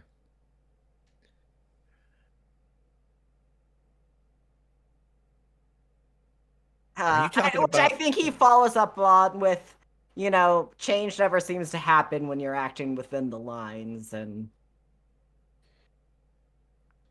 are you talking about just finding a way to survive and live with these powers in a more comfortable lifestyle?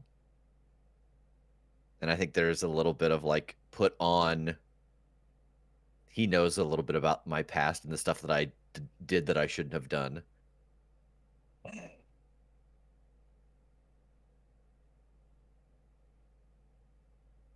mean, I don't think it's about comfort. I don't. And like he looks genuinely conflicted for a moment. Like he really isn't like quite sure where he's at. Uh-huh. Um and then it's just, and I think synthesis, this is about whenever you like stealthily make it on the scene. Yep. Um I'm still on the ground. I just I feel restless. I'm not happy with the way things are going. Um, I mean, there's any number of things that you and I could do. And I think I want to start kind of walking around him thinking, uh, and just starting to rattle off things. There's ways that you and I, between the two of us, we could transport things to different places. I mean, there's a whole market of like helping people live a daily better life that, pays the bills and da da da. And what I'm trying to do is, are you watching closely? I'm Ah. trying to mislead or distract him, so that the rest of the team can. I don't know what they have found out, if anything. Um, yeah. 12. All right. So I think Um, on 12 plus you get to pick 3. yeah. So, confuse them for some time. Um, expose a weakness or a flaw? And I'm picking that based off of you kind of saying that it seems like he has this idea, but he genuinely doesn't know what to do with the idea. I think what you're picking up on is like this sort of virus has taken a good hold of your brother, but your brother has strong ideals. Yeah. And you know that about your brother. And what you're picking up on in this conversation is that there's this sort of conflict going on between his like ideals fighting against these suggestions of think what else you could do with your powers. Your powers could be self-serving. Your powers could like, yeah, you could do these things with your brother. Like you could talk your brother into this like villainous lifestyle with you. You two could just like, make an easy buck, get a fortune together, and then bounce town. Disband the Guardian. Like it got him to disband the Guardians. Yeah. It got him that far. And it's like he's struggling to go with that next step. And that's kind of the weakness you're seeing, is that sort of back and forth going on between that. But you also see that his willpower is really starting to lose that fight. Okay, then I think I get an opportunity. And I think that this is kind of a quick reversal of like pacing around him and listing off the things that we could do. And as the list goes on, they start to get more nefarious. They start to become more and more diabolical. And once I kind of get to the point where it seems like he could be leading of like, oh yeah, or we could just find a way to make money and take off and find a new place and take off, I appear right in front of him. But that's not the kind of shit you taught me to do. You taught me that what we have, what we can do is important and it matters and it has to be used. And I'm trying to give strength to the part of him that's fighting against the virus. Roll to comfort or support someone. Mundane. No. God damn it. What is that? That's with mundane, right? Yep. It was a great idea. Fine. It was a great idea. No! Unless you've got a way to help me. That would only bump it up to a 6. Oh, that's true. Yep. Never mind. And you don't have influence over your brother, do you? I don't. I don't. Okay. I mean, Oh no, my that god. wouldn't even matter. I'm about to level up just in this episode.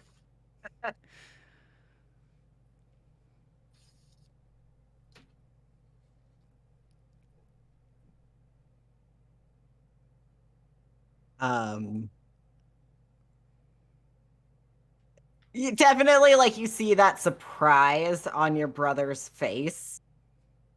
And like he stumbles backwards just because like Yeah.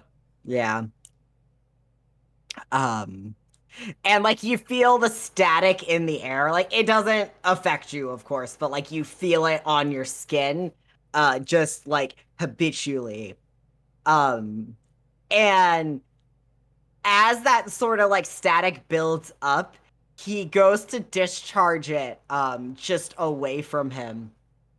Hey, Synthesis. Hey, yeah, hello. Hey, No. how's being in the ground going for you? It was fine. But Yeah. How's How's getting hit with a bunch of like angry electricity as my brother yells at me and I want to go be a villain going for you? Is it like taking a powerful blow?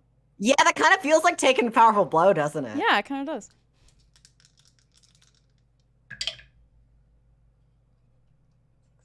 +1 plus conditions. That's an 8. All right. So on a 7 to 9, choose one. You can lash out verbally, give ground, or struggle past the pain. Ooh.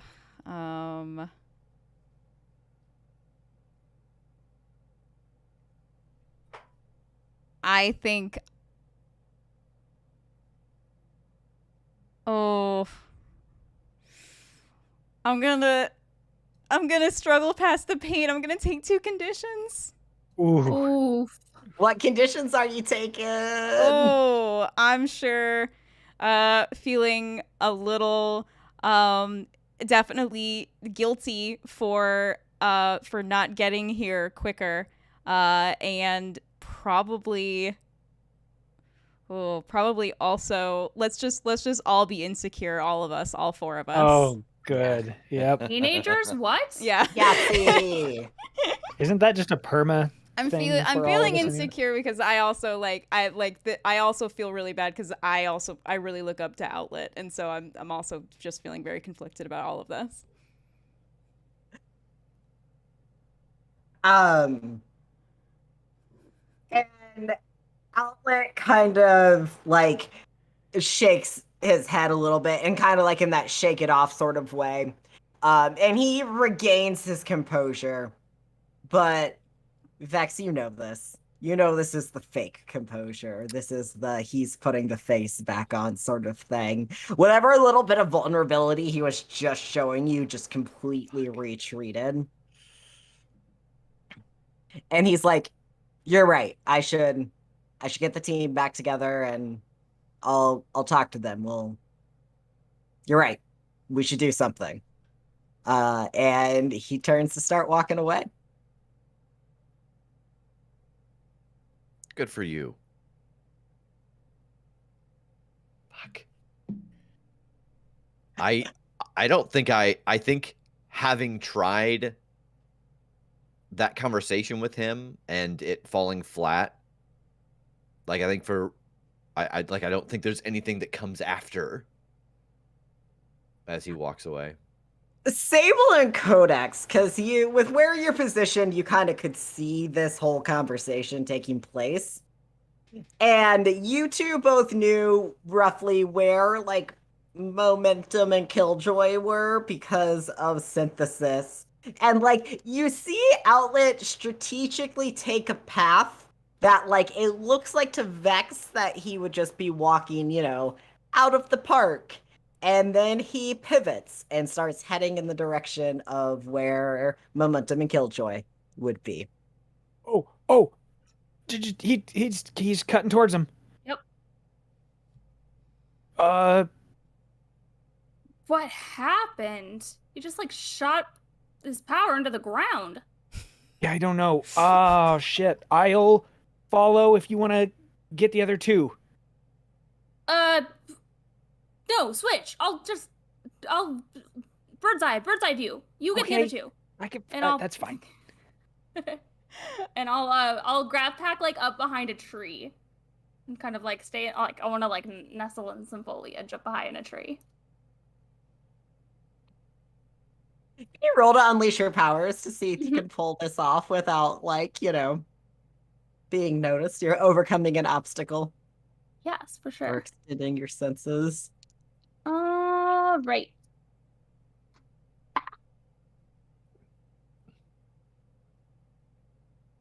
Yikes. What is that? Oofta. That's a 5.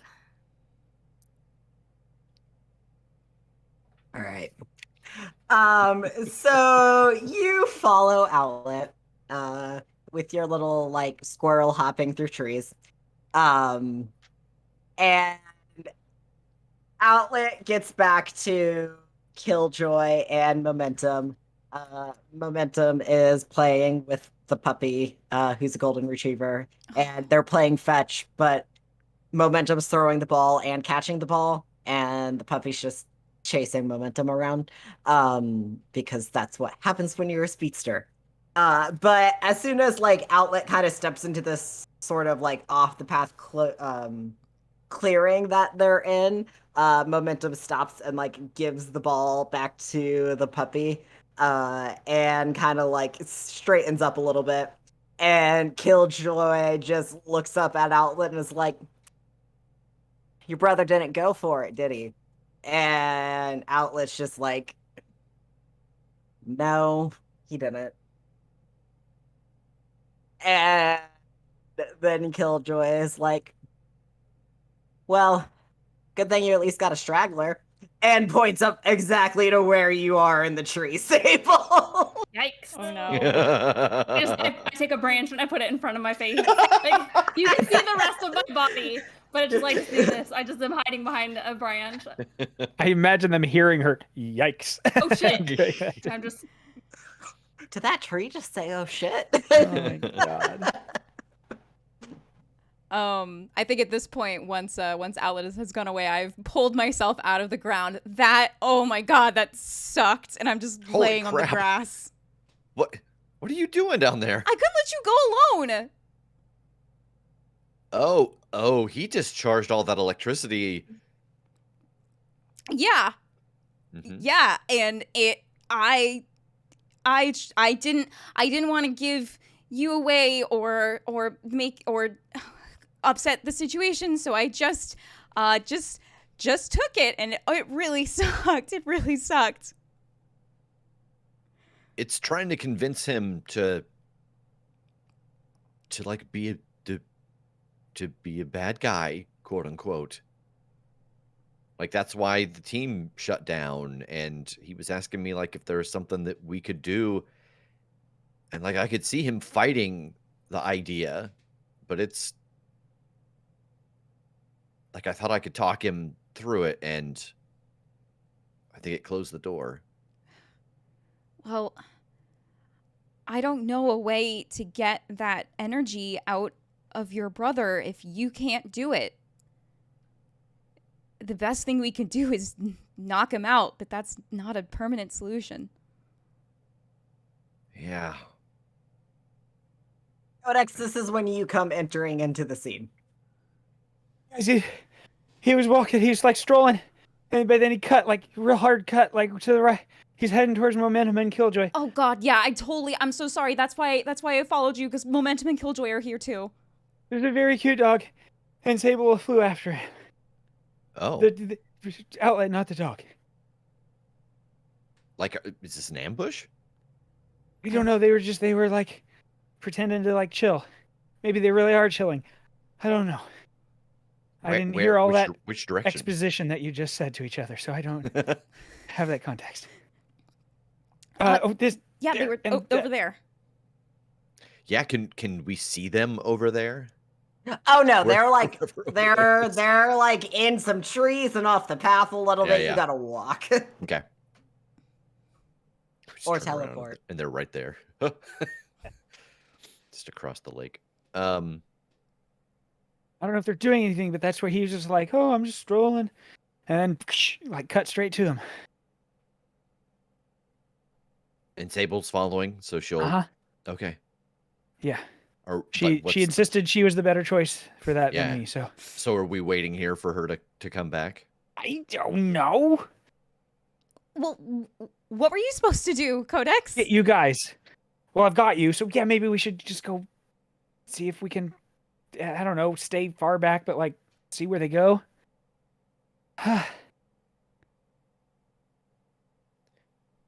Not now. Eventually, you and I are going to have a talk about this thing called text message. And I start leading him towards them. It's yeah. Coming with them.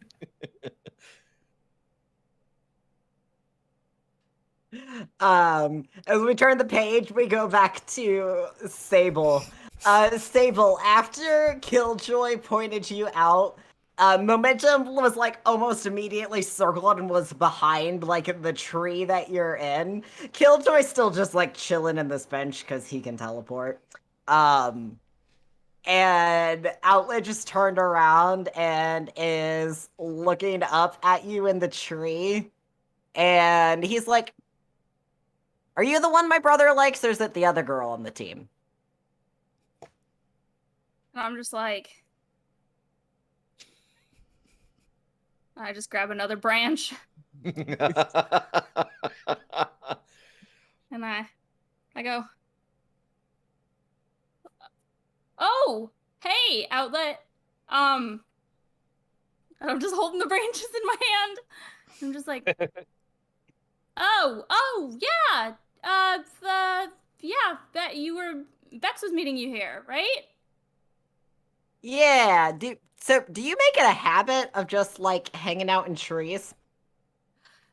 Yeah, actually, I do. I always wanted a tree house, but I wasn't really around for like the time that I would get one. And so I like to be up here. I got the gravity pack, and it's nice to be up here. I can see a lot of things. I can see a lot of people, just people watch, and just kind of be in nature. Nature. It's pretty great. How's it going? Did you find Vax? Yeah, he and I had a good chat. Cool. So, you just gonna stay up there? Yeah, it's pretty good tree. Sturdy. A shake some leaves. The tree is not that sturdy. It shakes. Yeah. So a bunch of branches break off and they fall to the ground.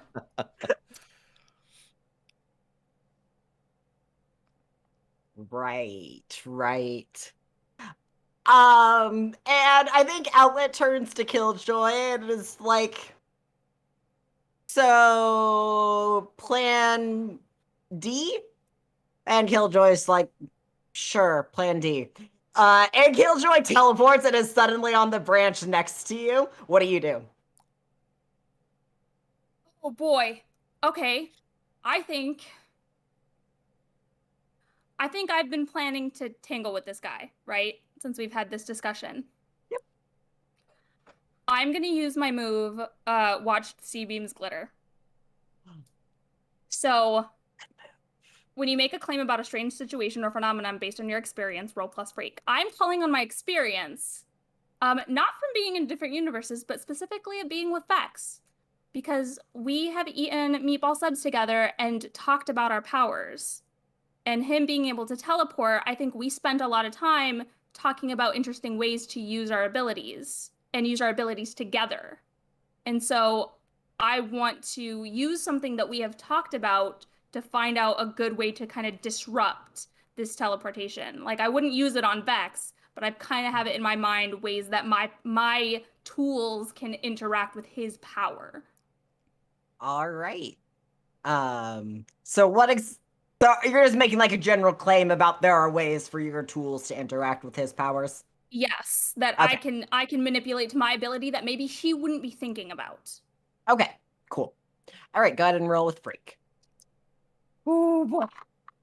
Oh boy, no, that's a 6. On a miss, your experiences are incomplete. The GM will tell you what mistake your flawed understanding leads you to make. All right, so tell me how exactly you're planning on doing this. And mark potential. Oh my Enjoy all God. your Yes, so XP. I actually leveled up on my last fail. So now this is my first potential in a new my track God. here. Yeah, yeah. Um yeah, I think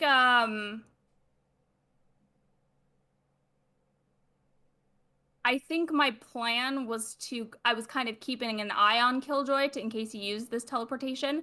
And my plan was to try and create a rift right in the spot that he was at.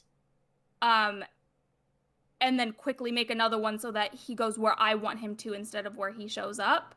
So as he shows up on this branch, I am creating a portal right where I like split second see him and then somewhere else, but it doesn't work.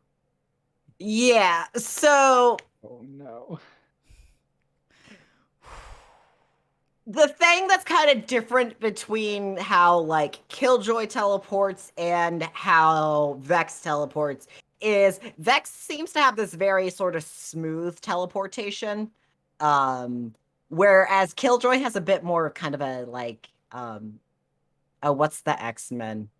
Um Nightcrawler. Nightcrawler? Yes, Nightcrawler. Killjoy seems to have a bit more of a Nightcrawler teleportation thing going on, where it's like short burst, short burst, short burst. So, Hmm. um, he goes slightly not quite where you're expecting him to.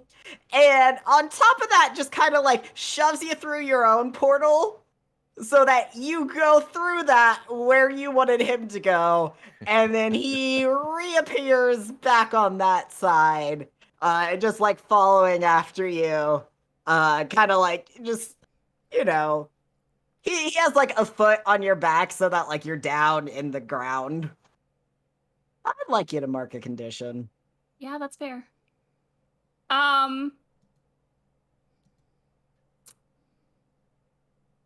Yeah, I think I'm angry, honestly. I think I'm angry that I've spent so much time like planning this and then it just didn't go anywhere near what I had planned for or expected. Especially after I like talked about how good it was that I don't have powers to like tangle with this guy and then just fuck it up immediately. Yeah. And Sable, Codex, and Vex, I think that's the scene that you arrive on.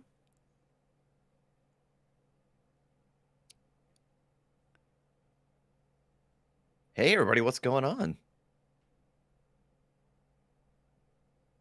Killjoy's just like, great, it's a grand old party now.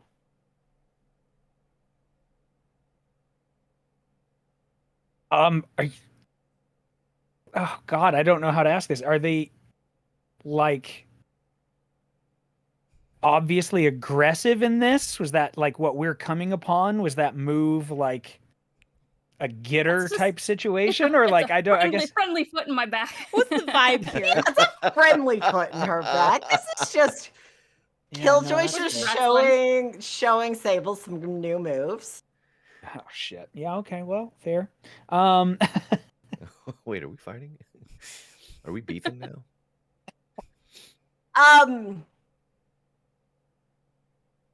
Aggressive, kind of questionable.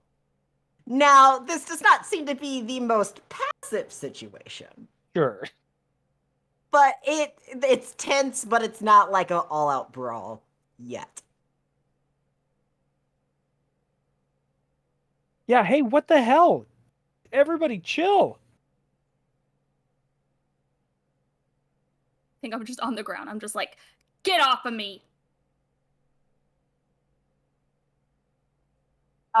Killjoy looks down at you and was like, okay, come on. I know that you grew up a lot, like, not on Earth, but you do say please. Oh, boy.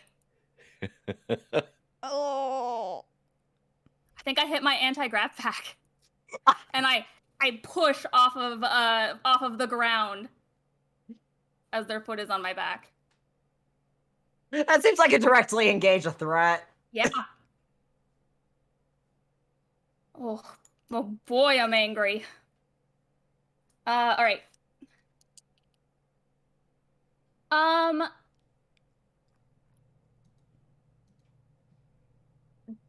Would I happen You to can get still little little a space bandit. Okay. Because they plan D'd you. Yeah, and they I'm sure planned you caught on to that. they planned Deed, and I messed up pretty bad at first, so Yeah. I don't blame them for thinking that I'm not fucking capable of anything. Okay, great. So let's go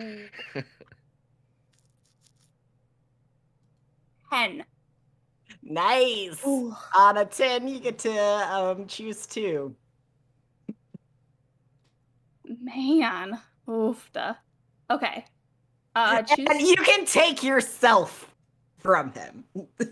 Like, that is an option. Yeah. Okay. So I'm gonna take his restraint of me away. Oh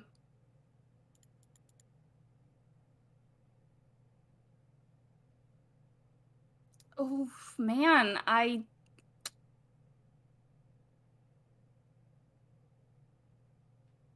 Can I use this to create an opportunity for my allies in the sense of like for Vex to get to him? Oh yeah, totally.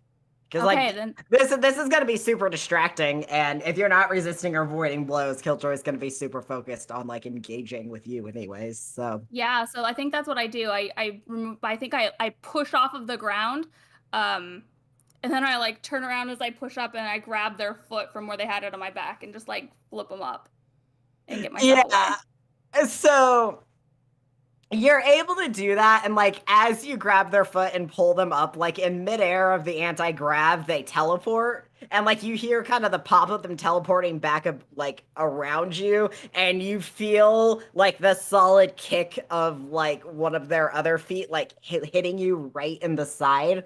I'm gonna need you to mark a condition. It's just like a regular kick, so it's not a powerful blow. Killjoy does not have super strength. Okay. So mark another condition. Yeah. Okay, let's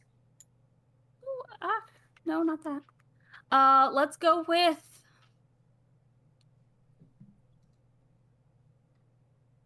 I think guilty.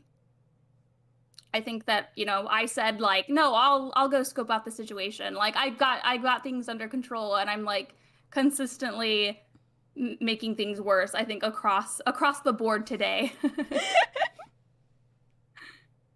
And after he gets the kick off on Sable, Killjoy goes to teleport like behind Sable, like to grab like her ankles to pull her back down, like try to like counteract the anti-grav pack.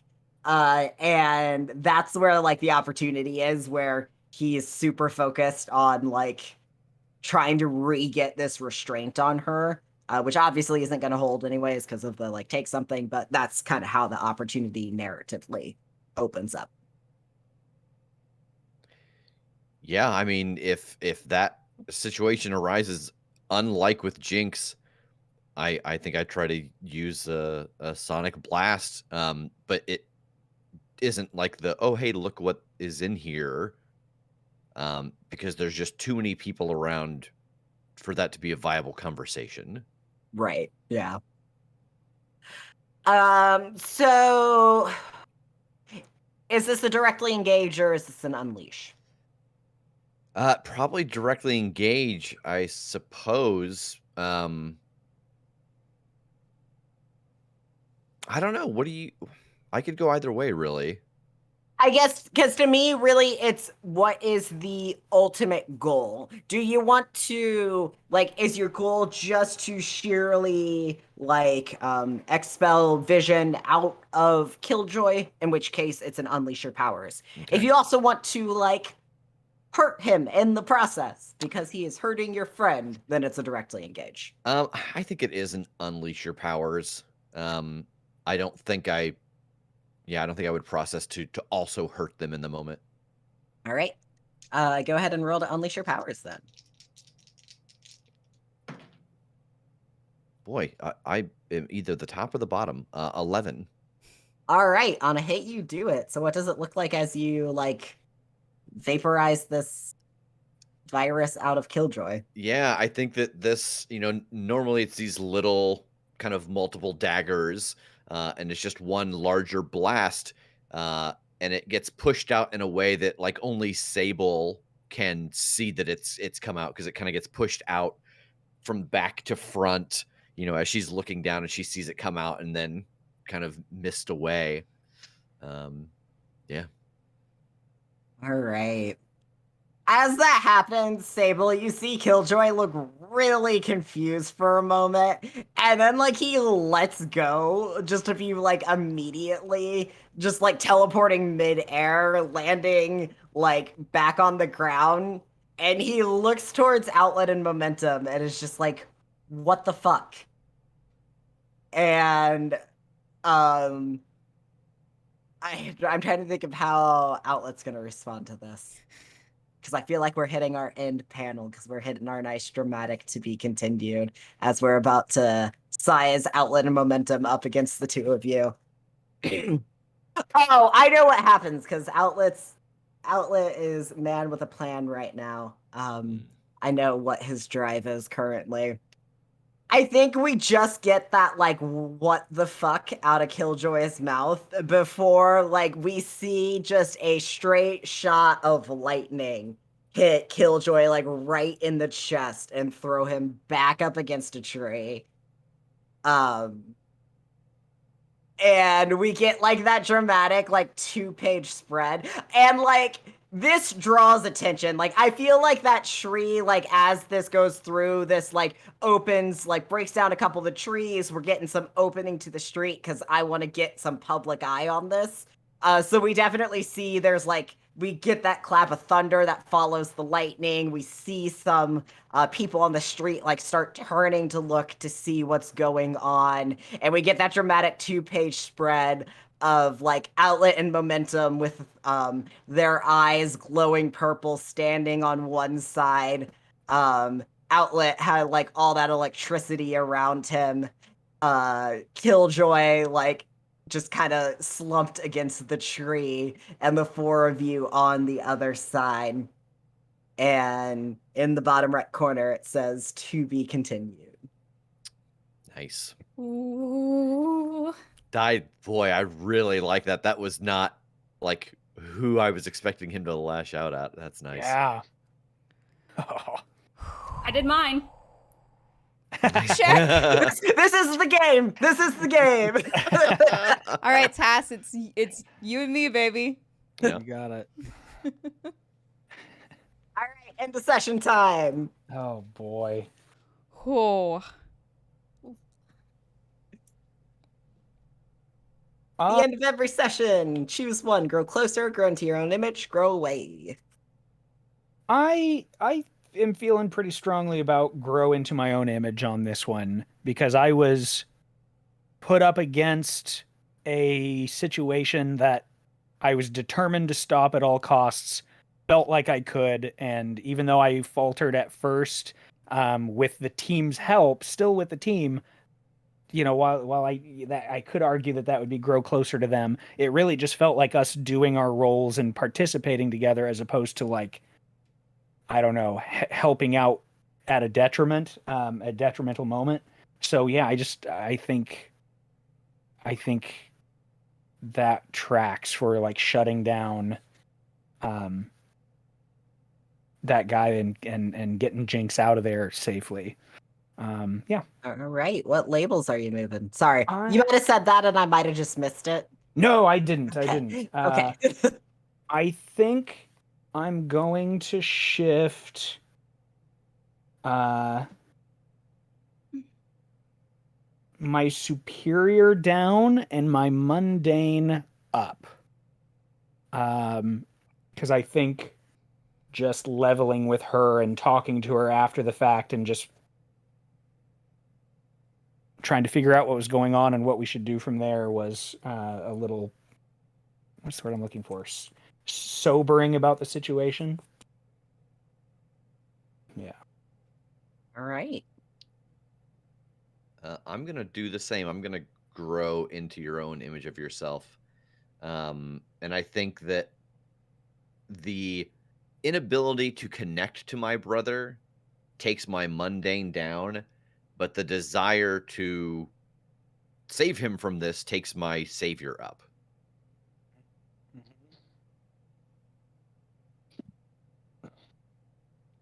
I'm also going to grow into my own image of myself.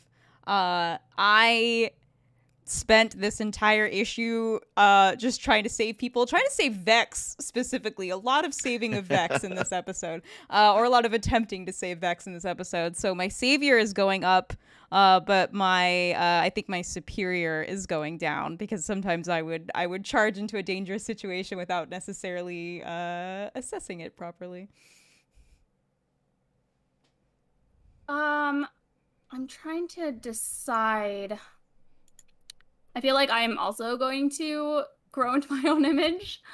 But I'm trying to figure out what's the best way to go here. I think this similar situation has happened before where I just like fail a lot of the things that I'm attempting to do. And so I think my mundane is gonna go up. But I I'm not quite sure what's going to go down. I'm thinking my superior. Because I was thinking savior, but it wasn't really like I wasn't really trying to save anyone. I was kind of trying to like do what I do best, and I'm not doing my best at all. So I think my superior is gonna take the hit there. All right. And everybody gets a bonus potential for showing up and fighting brainwashed people and Yay. dealing with the pocket dimension Nice. and losing a week and a half in stride. All right. Well, before I pass it over to Kim to do our list of announcements, I'm going to hit a couple other things that are a little in the future, but I do want to make everybody aware of.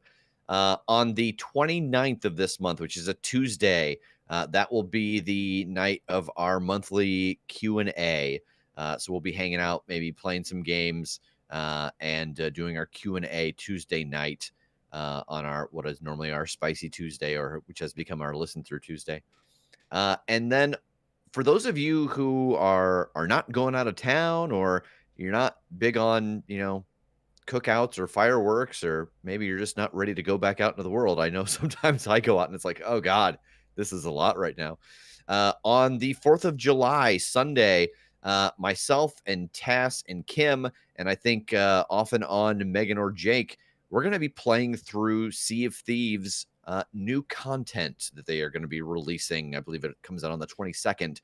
So we're going to spend the 4th of July sailing the open seas and playing through the new story that will be released by Sea of Thieves. It's been a while since we've been on the Sea of Thieves. It'll be interesting to get back and see how the world has changed. Yeah. And then a little bit later on the, make sure I say this date correctly. What is that, the 23rd? Yes.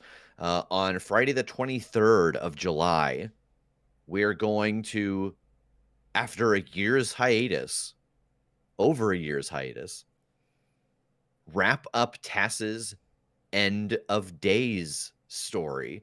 That was our original streaming series that we were playing through like once a month. And it was always with people in the room, and we did not have an opportunity to wrap it up. We had one story left. Well, for this one story left, it's going to be a packed house, ladies and gentlemen. We are going to have not only Wes, not only Jesse, not only myself and Jake and Megan. Who's Megan going to be? We don't know. But Kim is also going to be there. Who's she going to be? Who knows? And Carolyn's going to be back with her bear trap. Tass is going to have 7 players in his final episode in one room. I assume he's instantly going to split the party, which is understandable. And make them leave the room and come back on a different day. Yeah, so mark that on your calendar. That is Friday night. We'll probably start at 8 o'clock. It'll probably be a kind of lengthy evening with 7 players and wrapping up this end of day story. So come see how Jesse's wronged works out, and Jake's man of many names, and the first iteration of Everett, who has now turned himself into a steampunk Frankenstein. Or who the hell Megan and I will be. Yeah. So yeah, and now back to our regularly scheduled announcements, but those are just a couple things to put on your radar. All right. So thank you, Amanda, for the bits, and also thank you, Amanda, for the tier 2 sub. That's awesome. Thank you. And Josh, thank you for the 12 months, 1 year. Congratulations. Looking ahead to the rest of this week. So also Kiba BR03, thank you for the follow. So the upcoming streams, tomorrow at 8 p.m. Eastern, join Rev and myself for a listen through of season 1, episode 4 of the Critshow. We've been really enjoying doing these kind of listen throughs of old episodes with director's commentary and answering chat questions, and it's been a blast. So come hang out with us as we listen through season 1, episode 4. Thursday, the 17th at 7 p.m. Eastern, Megan and I are back with Mystery Detectives with part 3 of Nancy Drew, The Deadly Device. We're gonna finish it because next week is gonna be our detective-versary. Megan and I have been playing Mystery Detectives for one entire year, and so we're gonna be planning something extra special to celebrate. I think one Thursday we took off for Gen Con. Yeah. Right? Yeah. And Every other than time that, we've had a mystery detective. Oh, so good. And then Monday the 21st at 8 p.m. Eastern, join us for issue 7 of the Omniverse Chronicles Masks. It's all happening. We're getting there. We're doing it. This train doesn't stop. Nope. Let's see. The season 3 Q&A for the Critshow is almost upon us. So if you've listened through season 3 of our main show and have some questions, please send those to us. You can email them to us at thecastthecritshowpodcast.com, or you can use the contact us form on our website. Get those questions in by Friday, July 2nd, so that we can answer them for our July 28th episode. Also, if you have not yet already filled out this survey with our network, Fable and Folly, which will help us get a clear image of who listens and would really help us with things like advertisers and stuff like that. If you've not listened, if you've not watched all the episodes of the Omniverse Chronicles, you can find them on YouTube, as well as as well as VODs of Rev and I doing our listen-throughs of previous episodes. So episodes 1 through 3 of our listening party will be there, as well as episodes 1 through 5 of the Omniverse Chronicles Masks, with episode 6 being uploaded there on Thursday. Have I missed anything? I don't think so. All right. You got it. All right, everyone. I hope that you have a great night. And if nothing else, we will see you next week on the Omniverse Chronicles. Bye. Bye. Bye.